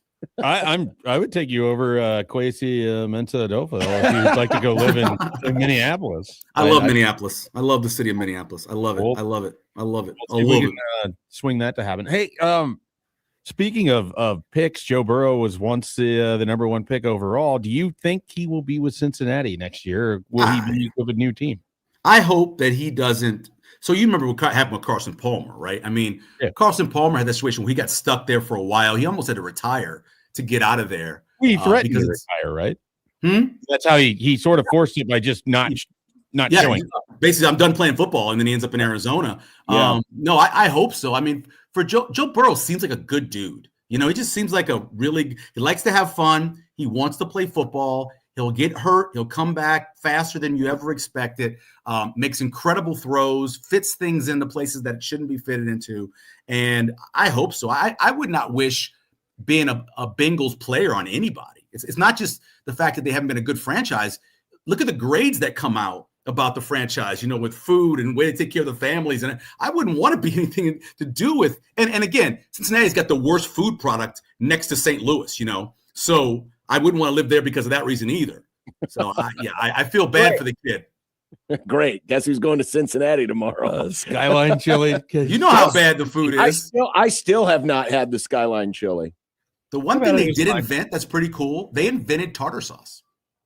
You know that? In Cincinnati? Yeah, so you know the place. Catching fish out of the Ohio River? You know the Big Boy place, right? Their Big Boy, which is not the same as Shoney's Big Boy. The Big Boy they have there, that place invented tartar sauce. Yeah, in like the 1960s. Well, it wasn't around. That's because they did need something to cover the taste of the fish out of the Ohio Of the River. fish that was out of the Ohio River. Yeah, exactly. That's exactly right. That's exactly right. That's what it was.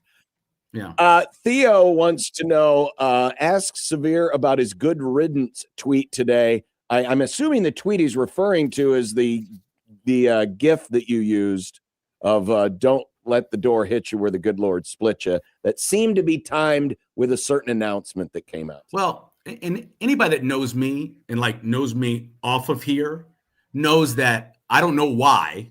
I just never liked Dylan Raiola. I just don't like him. I think he comes across as being incredibly disingenuous.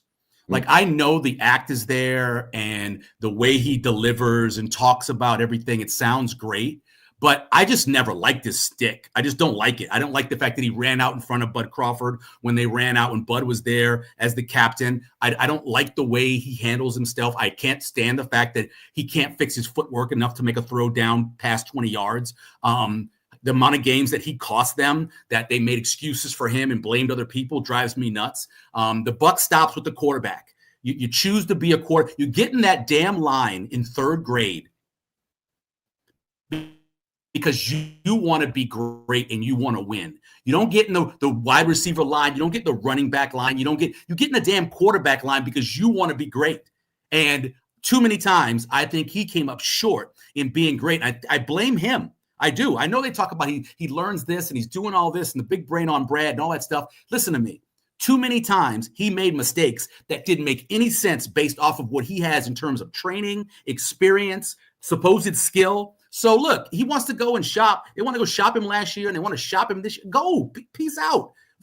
You can find somebody who is a 3-star that will bust their ass, stay in shape, get their feet right, do all that stuff they're supposed to do, and be successful. You will find Joey Gans worked his ass off to be great. And when he finally got the opportunity, you know what he did? He was great. As good as he could be with that horrible defense, he was great. That's what you want. That's the guy you want. Now, You got to go in the portal. You got to get somebody to challenge TJ Lateef for the job. But yeah, man, he wants to go. Peace. 2 fingers. That's my feelings about him the whole time. I just never dug on the dude.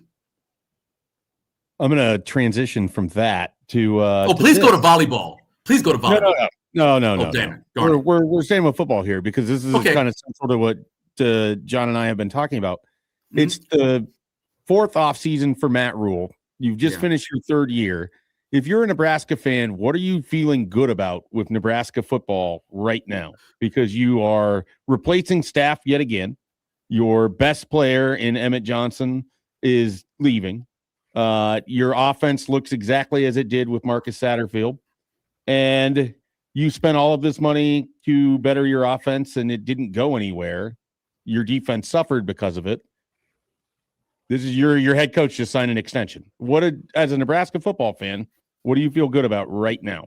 I will say that it's not the same as with Satterfield. I mean, I look at the numbers and it's not the same. I mean, that's not true. That, but at the end of the day, they are scoring more points. They are producing when Dylan was healthy and they had a starting quarterback who was in his 2nd year. They actually were putting up good offensive numbers compared to what they're putting up under Satterfield. But I understand what you're saying. Holgorsen certainly has not been the prince that was promised. There's no doubt about that. I completely understand what you're saying. If you're going to look forward to something, you got to say, well, he made this great hire with Mike Eckler. And it turned the special teams around, and they're 4th in the country in special teams efficiency, a place we never thought they would get back to. And so you have to hope the decisions he's making are based off of the kind of success he had with Eckler. And going out and getting a running backs coach who's every place he's been, the team has run, pretty much 5 yards or more, and protected the quarterback. That combination is pretty important. And then it went out and got, an offensive coordinator who I know, went out and got a defensive coordinator, who I know he was only the defensive coordinator 1 year. But as a defensive ends coach, look at the way their sacks went up. Look at the way their tackles for loss went up in that year. And then look what happened to the defense who took over the whole thing. And so I think that's what you got to look at. You got to look at and say, you got to hope those 2 hires were very good hires, similar to what Mike Eckler was.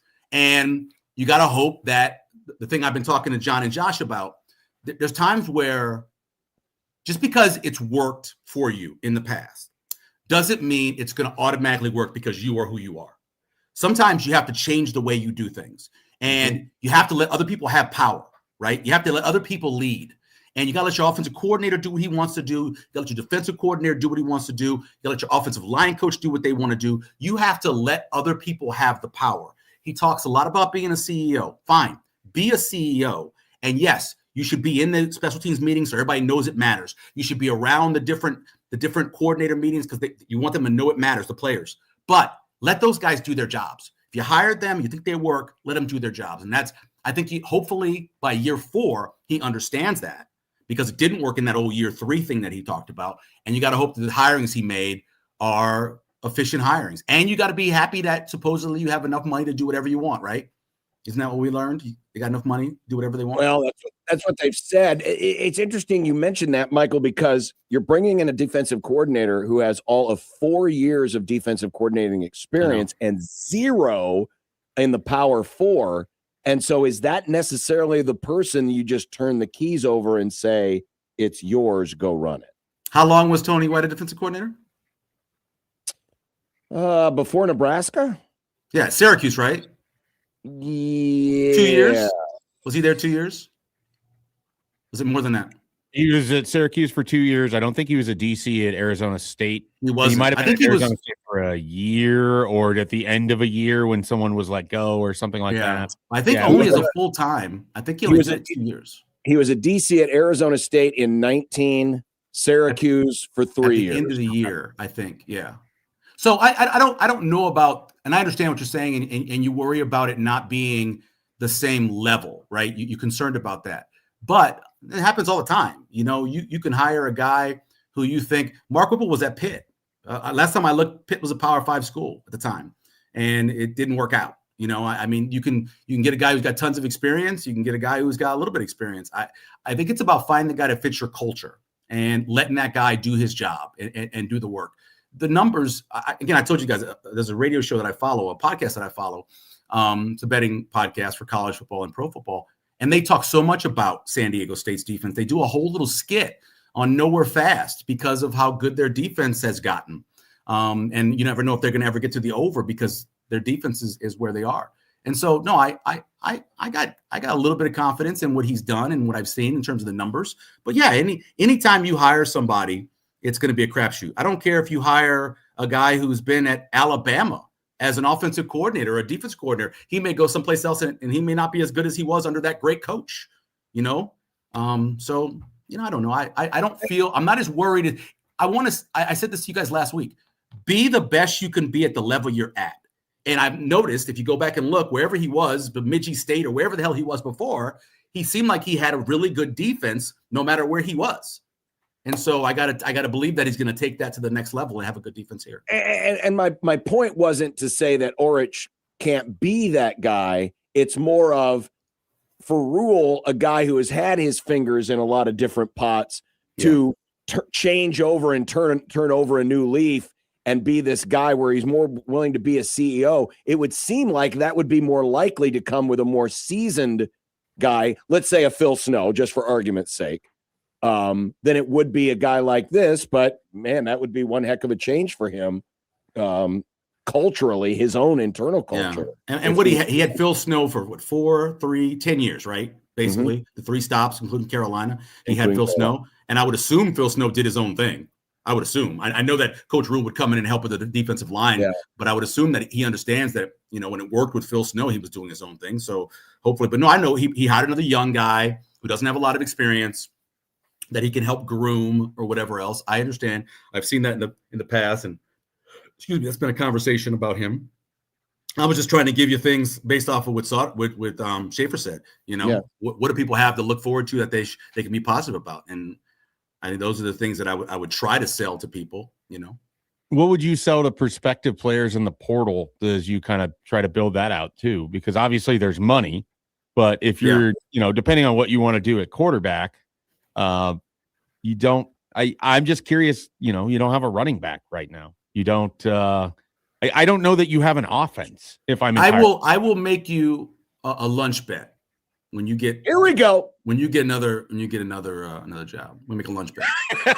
when I can afford to pay for lunch. Yeah, you get a lunch bet. All right. Isaiah Mosey will surprise the hell out of you in the bowl game. Okay. That dude, he's 6'1", he's 210 pounds. He didn't get his opportunities.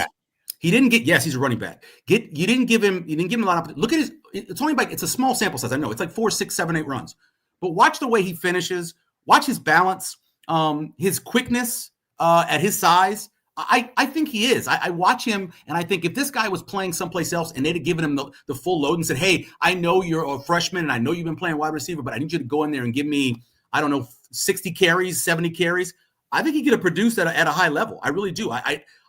He reminds me of Drake. The kid went to Alabama. He reminds me of him.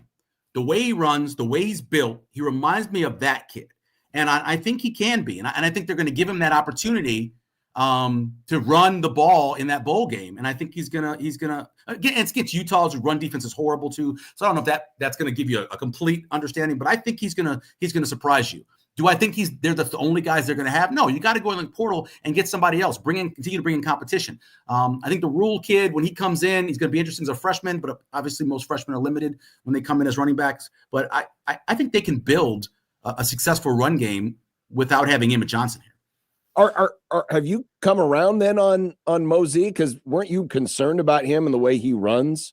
I was concerned about him when he first got moved to wide receiver, because in that scrimmage, he would get it. He got into the line of scrimmage and he all of a sudden wanted to be a wide receiver. Wide receivers are always trying to make people miss. Mm-hmm. Yes, running backs can make people miss, but you got to run through arm tackles. Yeah. He was trying to make everybody miss, and he was going laterally, whereas if he would just kept straight. So Damon talks about this all the time. It's funny. The play is drawn up for a certain hole. And yes, there are times where you're going to have to get backside or whatever, but it's drawn up to be there. And run it there, right? That's my thing. Run it there. And if it's drawn up like that and everybody does their job, it's going to work. And sometimes you have a guy, and even Emmett at times. Emmett, how many times you see Emmett cut on air? He didn't cut on a person. He cut on air. He just open space. I'm going to cut. And that concerned me about Mosey. But when I've watched him run the ball, and even that pass catch he had down the sideline where he broke 3 or 4 tackles, and I watched him physically and the size he is, I think the more they let him play running back, I think he'd be really good at it. Mekhi Nelson, I don't know about. I haven't watched him and said he hasn't jumped off the page to me like I thought Mosey did to me the few times I've seen him carry the ball. Michael Severe Monday with us here on 1620 The Zone. You wanted us to ask about volleyball. How shocking was that to you yesterday? It's that fourth set was one, and I covered volleyball when I was working in Louisiana and covered some pretty good teams. And, it's a little bit different than this level. But that was as exciting and thrilling of any sporting event I've watched and that I wasn't at live. Maybe in my life. I mean, there were times in that thing where my heart was beating out of my chest. I was nervous and I was excited and that set point after set point after set point, and they were getting denied. It reminded me a little bit of old fashioned volleyball when it wasn't rally scoring. It felt like that. It felt like a side out game, and it was just incredible to watch. And yeah, I mean, it sucks they lost. Although for one person, I'm not that sad that she lost, but other than the rest of them, I'm sad they lost. But you know what? I believe in karma. And if you want to support things that I think are evil, then, sometimes bad things happen to you. But anyway, so moving on from that, it was incredible. It was one of the best sporting events I've ever watched on TV. It was very enjoyable. Very enjoyable. Yeah. Vote against those things. I'm just going to leave that alone. I'm just saying I'm karma again. Yeah. That's me. I don't forget. I'm fat. I'm like an elephant. I don't forget. Great memory. So are you not going to forget the disrespect that you and your fellow Heisman voters got from Diego Pavia? Hey, look, man, I voted for him. What do you want me to do? I voted him one. So this was not directed at you. It wasn't directed at me. Look, all the voters, says Diego. I have a lot of friends who live in Albuquerque still, guys that I played fantasy football with for 2 decades. And they're very upset with the family because they feel it makes Albuquerque look bad and they don't want Albuquerque to look bad. So they're very, and I'm like this, I don't care. The kid can ball. I've watched him play. When he went to New Mexico State, coming out of the institute, I was like, and not the mental institute, but military academy. I remember watching him and saying, I was like, this kid can ball. What is he, 5'6" or whatever else? But he was incredible. And then when he decided that he was going to go to Vanderbilt, and dude, money line wins we've gotten off of Diego Pavia. I know. He's 6-0 as an underdog in the SEC, and not against the spread, straight up. I mean, just. The kid is as talented as an undersized. He's Bailey Zappi, shorter, more talented. That's what he is, right? College player, great college player. He's going to make plays for you. 4th and 22, there's nobody I want the ball in their hands more than Diego Pavia. Volcano Valley High School in New Mexico, in Albuquerque, New Mexico. But he's a dick. I mean, there are a lot of them like that. A lot of them are. I mean, sometimes they are. And his family is a lot like some other families we know. There's a particular basketball player who plays for the Denver Nuggets. His family's just like these people. And so that's just the way he is. And I voted for him. I thought he was the most outstanding player in college football. That's why I voted for him. And I love Fernando Mendoza. You guys know that. I wanted the Saints to get him. And then I did Jeremiah Love after that. But I wouldn't have been sad at all if Diego won. Would love to see a Pavia win. He wasn't talking about me. I know. He wasn't talking about me. Yeah. We got sad news last night in the world of entertainment. Rob Reiner and his wife Michelle were apparently stabbed, and now the son is who has had a history of some battling mental issues, substance and drug use, is now being held as a suspect. But favorite Rob Reiner movie? I want to first say that literally every time I sit down to put my shoes and socks on, I think about the scene every single. I feel bad a little bit, Schaefer, for your age folks and a little bit younger, because you have such a limited amount of things that everybody watched. 50 million people sitting down to watch one thing on one night. And that's what you talked about. And it wasn't sports. It wasn't. It was a TV show. Basically, and just a lot of MASH. A lot of MASH, you know, and I watch MASH as well. But that the scene where he walks in on Meathead putting on the one sock and one shoe, and then going to put the other sock on, and when he says I would be standing outside hopping on one foot, both your feet would be wet because you'd have on socks. Every time I put my socks and shoes on, I think about that. It's one of the greatest scenes I think in television history. It's incredible. Favorite movie? I mean, I love When Harry Met Sally. My short acting career, not Broadway, but like on stage acting career, I actually performed. That was one of the things we performed. We did Harry Met Sally when I was in junior college. Oh, really? Yeah. And that was incredible. Pepper Kosh. But yeah, I was, I love that movie. I love the fact now, I didn't know this before, that he changed the ending because he fell in love and he figured out, well, I fell in love. They should fall in love and get married. Originally, the movie was going to be, they were going to go apart, which would have been obviously a different movie.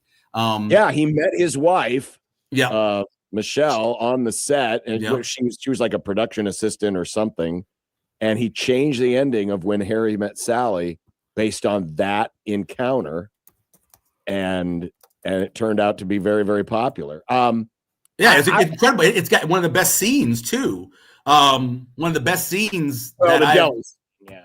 And I'm not even talking about the scene in the deli where she really? what she's having. I'm actually talking about the scene where they're sitting there, you know, the interviews that they had in between each like little segment of their lives and interviewing other people that had relationships. The real people, you know what I'm talking about? Yeah. Okay, so I love those scenes.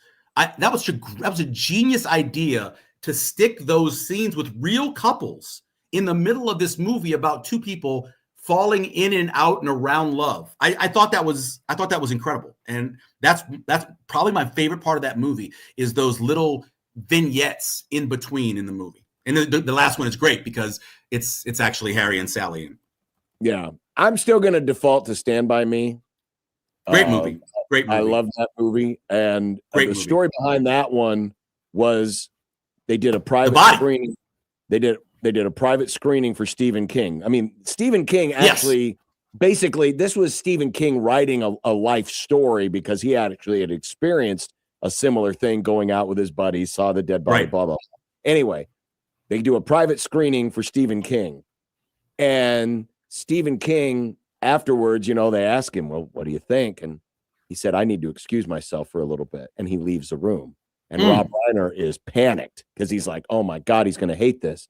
Yeah. He comes back and he tells Rob Reiner, that is the best adaptation of any one of my stories anyone's ever done.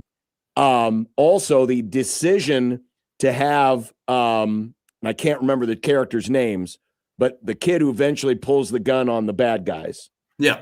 He originally was going to have, oh my God, the troubled kid do it, but he had the good kid do it. And Stephen King said, I should have done that in the book. That is brilliant. That is brilliant. And because of that, because of how Rob Reiner did that film, he got the rights to do other Stephen King films like Misery. Right. And also, even though he didn't direct it, Rob Reiner's company produced Shawshank Redemption. Oh, he got those opportunities because Stephen King loved what he did on Stand By Me, which we did for Movie Club, I believe, a year or so ago. I haven't watched that movie in a long time. I haven't either. I haven't. The movie I've seen the most that he made is Few Good Men. Yeah, that's probably it's in my top 5 all-time movies. Few Good Men is, and like I know the whole thing by heart, and it's one of those movies where like something happens in real life and I say a line from the movie. Like just the other day, we were watching a movie where they were fighting and a guy grabs a bat and I'm like, hey, he is better with a bat in his hands. You know, the scene from Few Good Men. And there's so many great things in that movie. So that's probably my favorite if I think about it because I've seen that one the most. I own 4 copies of it. Why I own 4 copies of it? Do you remember, John, you weren't here, but the bookstore that was next to us, they sold old DVDs. They sold used DVDs.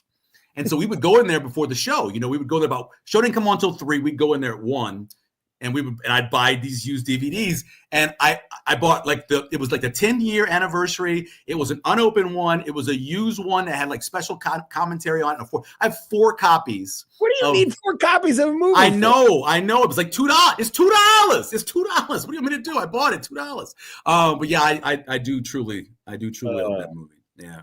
River Phoenix and Will Wheaton. Those were the 2 actors I was thinking of. Yeah, because Will Wheaton played in Star Trek, Yeah. and River Phoenix obviously died tragically Yeah. for an overdose. But yeah, I want to go back now and watch. I never watched Being Charlie. I never watched that, the movie about his son. He made a movie about his son's problems and troubles. I never saw that. I want to go back and watch that now. Now that we know, assuming that what is being reported is true, I don't even know if I want to go back and watch it now, knowing what I know now. Yeah, I think that's interesting as hell that you would go and you would have someone that troubled, and his son worked on the movie with him. It's like the only movie his son worked with him on to get everything right. So I think that would be. I just kind of want to see the relationship with them. And of course, every parent, and this is something that Schaefer will be doing probably in about 5 years, have to watch The Princess Bride with their kids. Yeah. You have to. It's just like a requirement as a parent to sit down and watch that movie and just enjoy it. And Diego just everything about that movie. I've always liked Diego's apparently. And so just to sit there and watch it with your kids is an incredible thing. Beyond just the movies that he produced and directed and occasionally acted in, like he has one of those super memorable just faces when he would appear on stuff. Oh yeah. He's just not. He's somehow Hollywood, but he's not what you think of with Hollywood. But he's incredibly successful and seemed to be amongst the most well-liked individuals out there. And some people. Well, yeah. I mean, that has one half. Let's say up until about 2000. Yeah, and he's been like this. His character literally in the TV show All in the Family was this. Yeah. He was an extremely liberal guy who was battling conservatives. It's that people's perception of him changed roughly in 2000 when that becomes a more polarizing thing in the age of cable news. Yeah, and really, 2016 is when he really, criticizing the president then. That kind of, got people. But I'm saying it wasn't just him as a character. He was playing himself in terms of his politics on that show, battling the ultra conservative, Archie Bunker, which was probably pretty interesting. Although the Archie Bunker, in real life wasn't that person. He talks a lot about being in different movies. Obviously the movie with Sidney Poitier where they're in Mississippi, and his relationship with him. So it was, again, great TV show, and we'll never be in a situation again where, everybody was sitting down at the exact same time, watching the exact same show. And then the next day at work or school or whatever, you talked about it. Yeah. And listen, your opinion on people can get skewed based on maybe some of their political activism or social activism, whatever the case may be. Mm-hmm. But I've one thing I've always been able to do is to separate the art from the artist. Right. And when I watch any of these movies or any of the movies that he's been in, sure. It's just like it fits. It fits. He just every character he played, had a he wasn't a leading man per se. No. But he would help further the story along. They fit him in right spots, and he's got that scene in Wolf of Wall Street, right? Yes. Yeah. Right, which is how long? A minute? Mm-hmm. How long is that scene? And it's hilarious. And if you get, back then, again, he just steals. Yeah, he steals scenes on the camera. Yeah. He's a modern day Michael Pena, who steals every scene of every movie or TV show Michael Pena's in. He steals. By the way, recently I just started watching. Oh my God, what is it called? Everybody was trying to get me to watch it. It's on Paramount, and he's in the first episode of the show. It's Landman. Oh, and I'm watching. I'm like, awesome! Michael Pena's in this. I didn't even know that. This is going to be awesome. And of course, people who've watched Landman, they know. But still, they know. I was wondering when you said that, I was like, is he going to go there with Landman? So I didn't realize. So I thought I could watch it on Amazon because I don't have Paramount, and they gave you the first 3 for free. But then the fourth one you got to pay for and get Paramount. So It's I kinda love the first screwy. three. I love the first three. I don't think I'll watch anymore. So, sorry. Well, yeah, I had to get the wife the Paramount login because she was like, "They're making me pay for it." I said, "Why are you watching it on Amazon? We have Paramount. Watch it." I don't have Paramount. Yeah. That's the only one I don't have. I have everything else. We have Peacock, we have Netflix, we have Apple TV, we have Hulu, we have everything, and watch something on everyone. But the only one we don't have is Paramount. So I think eventually with this whole merger, though, right? I think I'm going to eventually have it. Well, what's pretty happening? soon, Paranet Cockflix will. And Warner Brothers, WB/Paramount/Netflix/ all that, right? Yeah, HBO Max, all of that. So hopefully I'll be able to watch it then. But yeah, it's a great show. I mean, heck, it's an outstanding show. It reminds me of the podcast I listened to called Boomtown. If you're ever looking for something to listen to that's really interesting, listen to Boomtown. It's a true story of what they're going through, that rush of oil and the prices in Odessa and in the Permian Basin. And they tell you the whole story about the things that are happening there. It is incredibly the amount of sex trafficking that happened over the course of that time. And it's a remarkable story. And it's produced by Texas Monthly magazine. It's great. It's great. Did you guys like This Is Spinal Tap real quickly? I have never seen it. You've never seen Spinal Tap. See, Never seen Spinal Tap. We just did it in Movie Club, 3-4 months ago, whatever it was. I had never seen it and loved it. Yeah, I'm a huge fan. The mockumentary style. Yeah, it was, and that's his first film. Yeah, and it had to be just revolutionary at the time. Oh, it was. Yeah. And I had no idea that the Turn It Up to 11 came from that. And then when you see the scene that explains it, it's hilarious. Well, because I edited Movie Magic for so many years, I've edited that scene. And so I know where it comes from because I've edited the scene, but I've never seen the movie. It's really good. Yeah, never seen that one. I've seen almost everything else he's made, except for Being Charlie, apparently, and This Is Spinal Tap. And This Is Spinal Tap. Yeah. All right, Michael Severe Monday. We'll let you run. Of course, Big Red. When is the next Big Red Wrap? Will it be after the bowl game? Big Red Wrap will be that Tuesday after the bowl game. I think it's like the 5th, I think. And then I'll be doing Severe Reaction the Sunday after the bowl game. Severely delayed reaction. Wow, there we what go. That show will be. There you go. Yeah, we'll be previewing 2016, I think, in that show for sure. All right. Well, don't forget, karma's a bitch. Karma is a bitch. It can get you. Yeah. We'll just leave it at that. Yes. All right. Sir.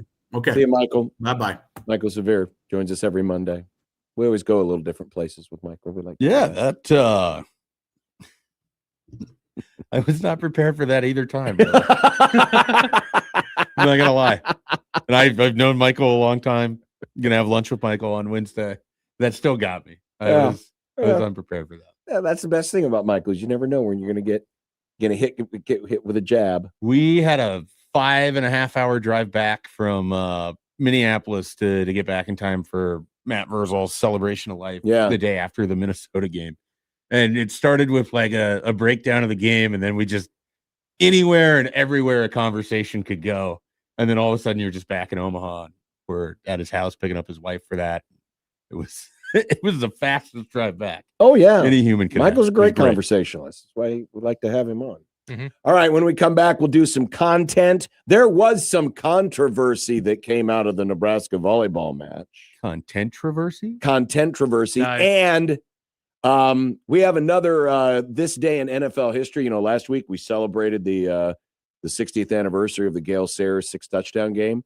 This anniversary is a little odd, a little different. And, well, we'll let it roll when we get to it next on 1620 The Zone.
I made you some Unsportsmanlike content.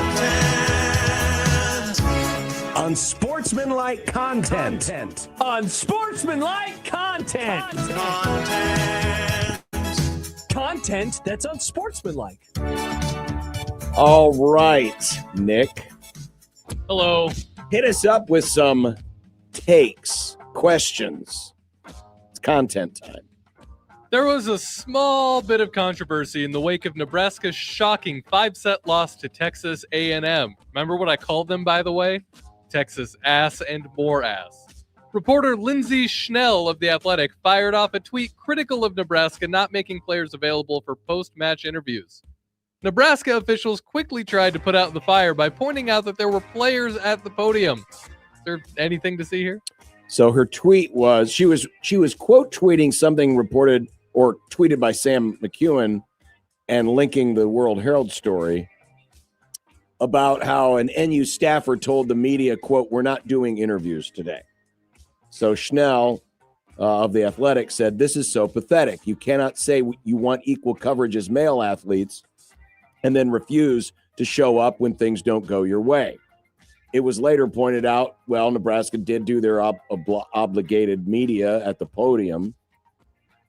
She had another tweet this morning that said, "But my point will still stand if they normally do sidebar locker room interviews, and they didn't do sidebar locker room interviews."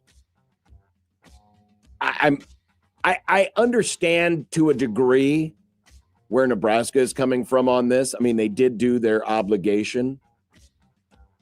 If there was a better reason for not having people in the locker room, my policy is this: if you have people in the locker room after matches or after games, doesn't matter the sport, and you do interviews that way after wins, you should also do it after losses and be consistent. But isn't it generally within an NCAA tournament, like, you know, I know this from when Nebraska played Baylor, and I was down there covering that and seeing it. The locker room's available after a tournament game. Yes. Despite players also being available. Correct. And it's an NCAA mandated, and Yes. I don't know if volleyball's the same way. It may not be. Apparently it isn't if you're able to close the locker room.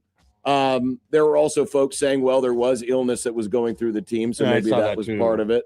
But yes, I know for a fact for basketball that, you know, during the press conference, the rest of the locker room is open for 30 minutes. Yep. And there are actually people, you know, keeping time, you know, to say, okay, now we're down to 5 minutes, whatever. And I'm guessing it's not the same for volleyball. It may not be.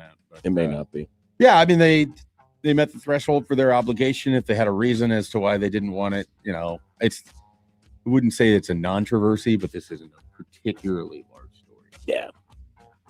Kalen DeBoer put out a statement over the weekend reaffirming his commitment to Alabama and says he has, quote, no interest in other jobs. Was this necessary?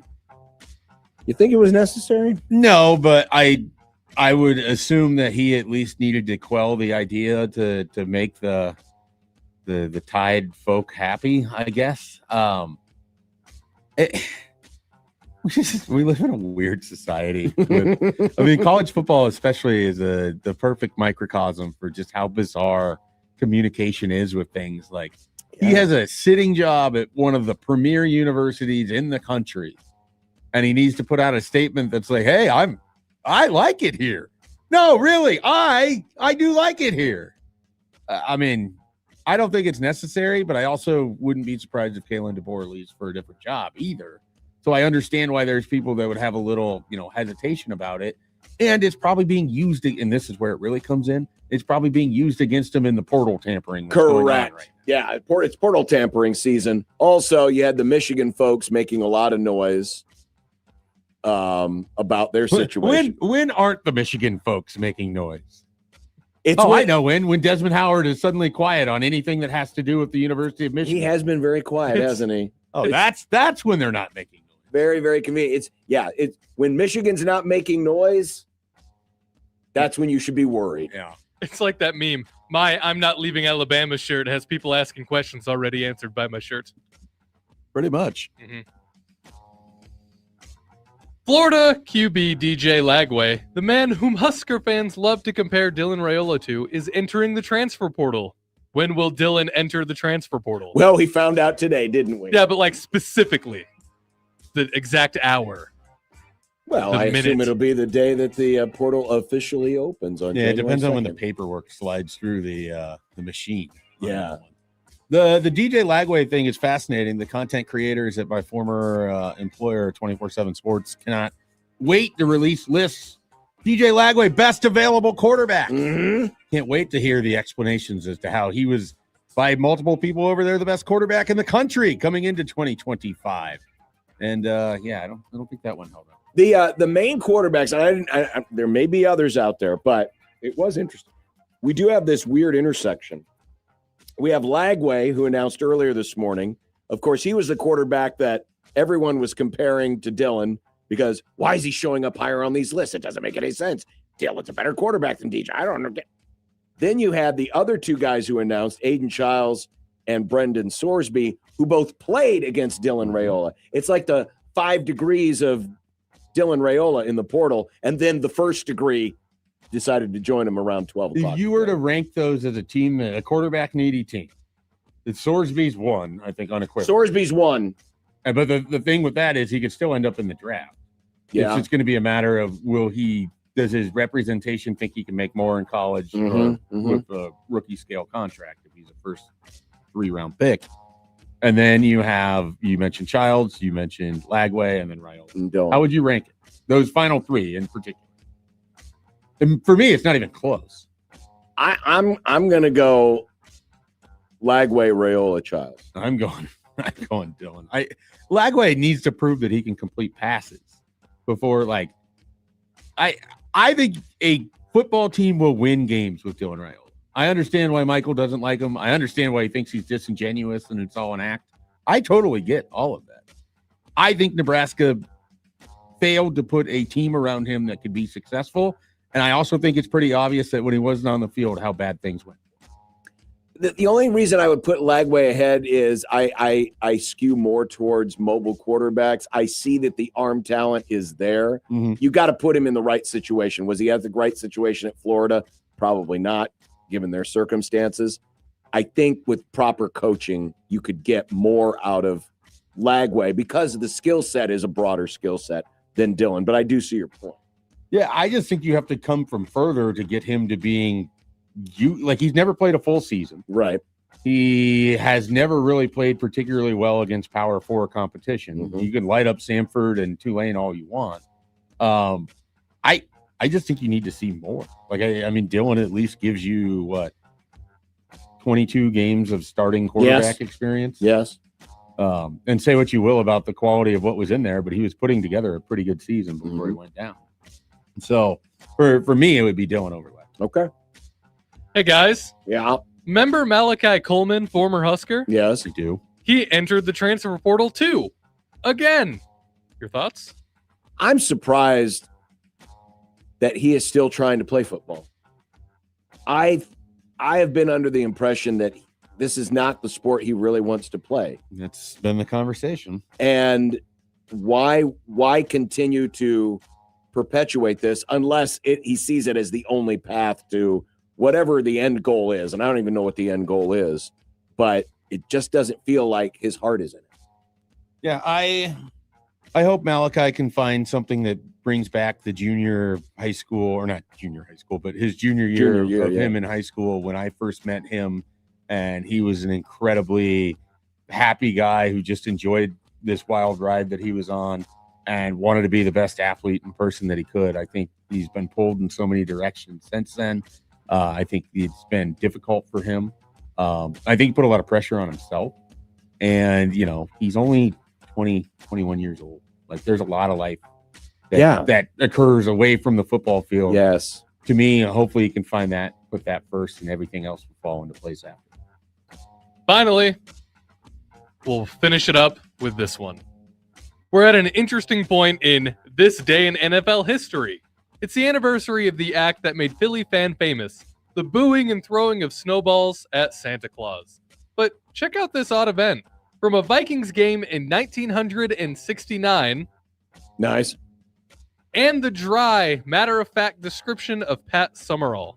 So this is from the weekly NFL Films television show, and it's describing the halftime show that took place. But I just listen to what Summerall says, but then just how matter-of-fact he is about it when you consider what it is that has happened. Minnesota in December is a winter wonderland, although a bit on the chilly side. Love this music, by the way. There are many quaint winter carnival pastimes. But some things can get out of hand. More than 40,000 watched in disbelief as a hot air balloon carried an 11-year-old boy over the light towers and eventually dumped him in the icy Minnesota River. It was a tough act to follow, but the Vikings and the 49ers managed quite a show of their own. This hot air balloon. Hey, so the video is showing the hot air balloon. It's a single basket, small hot air balloon, takes him out of the stadium, leaves the stadium, ends up crashing in the icy river. I mean, this would have been like the crash or did they land it? I'm guessing it landed in the river, but just the way he just very cavalier, or not cavalier, just very matter of fact. Yeah, by the way, opposite of cavalier. This boy, I mean, this would have led the Channel 5 news at 5:00, and it'd been teen coverage of this terrible event that took place in the tragedy of this 11-year-old boy. And meanwhile, he just carried him out of the stadium and dumped him in the river. Well, hell, not. Meanwhile, the Vikings played the 49ers. Not, was it 15 years ago is when we got Balloon Boy? That turned into a national story. That wasn't even real. That kid wasn't really in the balloon. Where I live in Omaha, there's hot air balloons every so often that are flying over the recreation area that I live by, and it's just wild. These things are just like hovering right over houses. Is it cool to see them that close? I see them in the distance. It is, yeah. And it's funny because then you'll see people, they'll just be like chasing it down the street, like ready to see kind of where it's going to go down and some of the vacant lots. It's almost like you're chasing a parachute. When you used to launch the parachutes on the 4th of July, you're chasing them down. We had a big field out behind our grade school, which is right down the street from our house, and people would launch hot air balloons from there. Wow. And have you ever been in one? I've never been in one. I want to be in it. I want to do it. I don't know. My wife is completely I'm not afraid out. of flying, but Shelby's just a no. I just don't know if I want to do a hot air balloon. I'm like, send me up. Let's do it. I was invited to join somebody I knew in college on one once, but they're like, oh, it costs this much money. Yeah, I mean, there's the financial ramifications of it. I just want to send me to Albuquerque where they do all the hot air balloon stuff and put me up. Maybe you could be the halftime show at a Vikings game. That'd and be they could great. just launch you in this balloon. And watch out for the river. Now the problem is they play in a dome now, so that might be a little more difficult. Given the weight difference between me and the 11-year-old boy, the balloon's going to need to be a lot bigger. Maybe the basket too. When we come back, we'll finish up with what's for dinner next on 1620 The Zone.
When you knock us down, we're going to get up, and on the way up, we're going to bite a kneecap off. Crust is good on your pizza, not your ass. I will eat your ass first. He's tough as a Woolworth steak. And then it's going to take 2 more shots to knock us down. All right. And on the way up, we're going to take your other kneecap. I'm ready to hang them up, gut them, and skin them, and chop them up. You know what? I'm ready. My daughters aren't starving to death. I'll eat my neighbors. And we're going to get up, and then it's going to take 3 shots to get us down. And when we do, we're going to take another hunk out of you. Cliff, what are you going to take away as your best memory from playing basketball at Boston College? Probably just like going out to eat. Yesterday was chili and cinnamon rolls, which hit a lot better after the Rams beat the Lions. It was done at halftime, and she said, well, the food's ready. And I said, ain't getting eaten until this game's over. So that's what I did yesterday. I am having sandwiches tonight, which is like a weirdly uncommon thing, since the person that I married doesn't believe in like sandwich bread. It always has to be hoagies. Oh yeah. So whatever it's like this is like a specialty sandwich. Okay. Thing. So Yum. I'm gonna loading it up with the salami, pepperoni, ham. Like I think there's some mortadella that I got left from a charcuterie board yesterday. I'm gonna throw that in there. It's gonna be good. Make my own little king, basically. Nice. Paige made a dumpling soup yesterday. It was delicious. All right. Well, Josh will be in tomorrow, and I'll be gone. We'll talk to you then. Bye. 1620, The Zone. Traffic.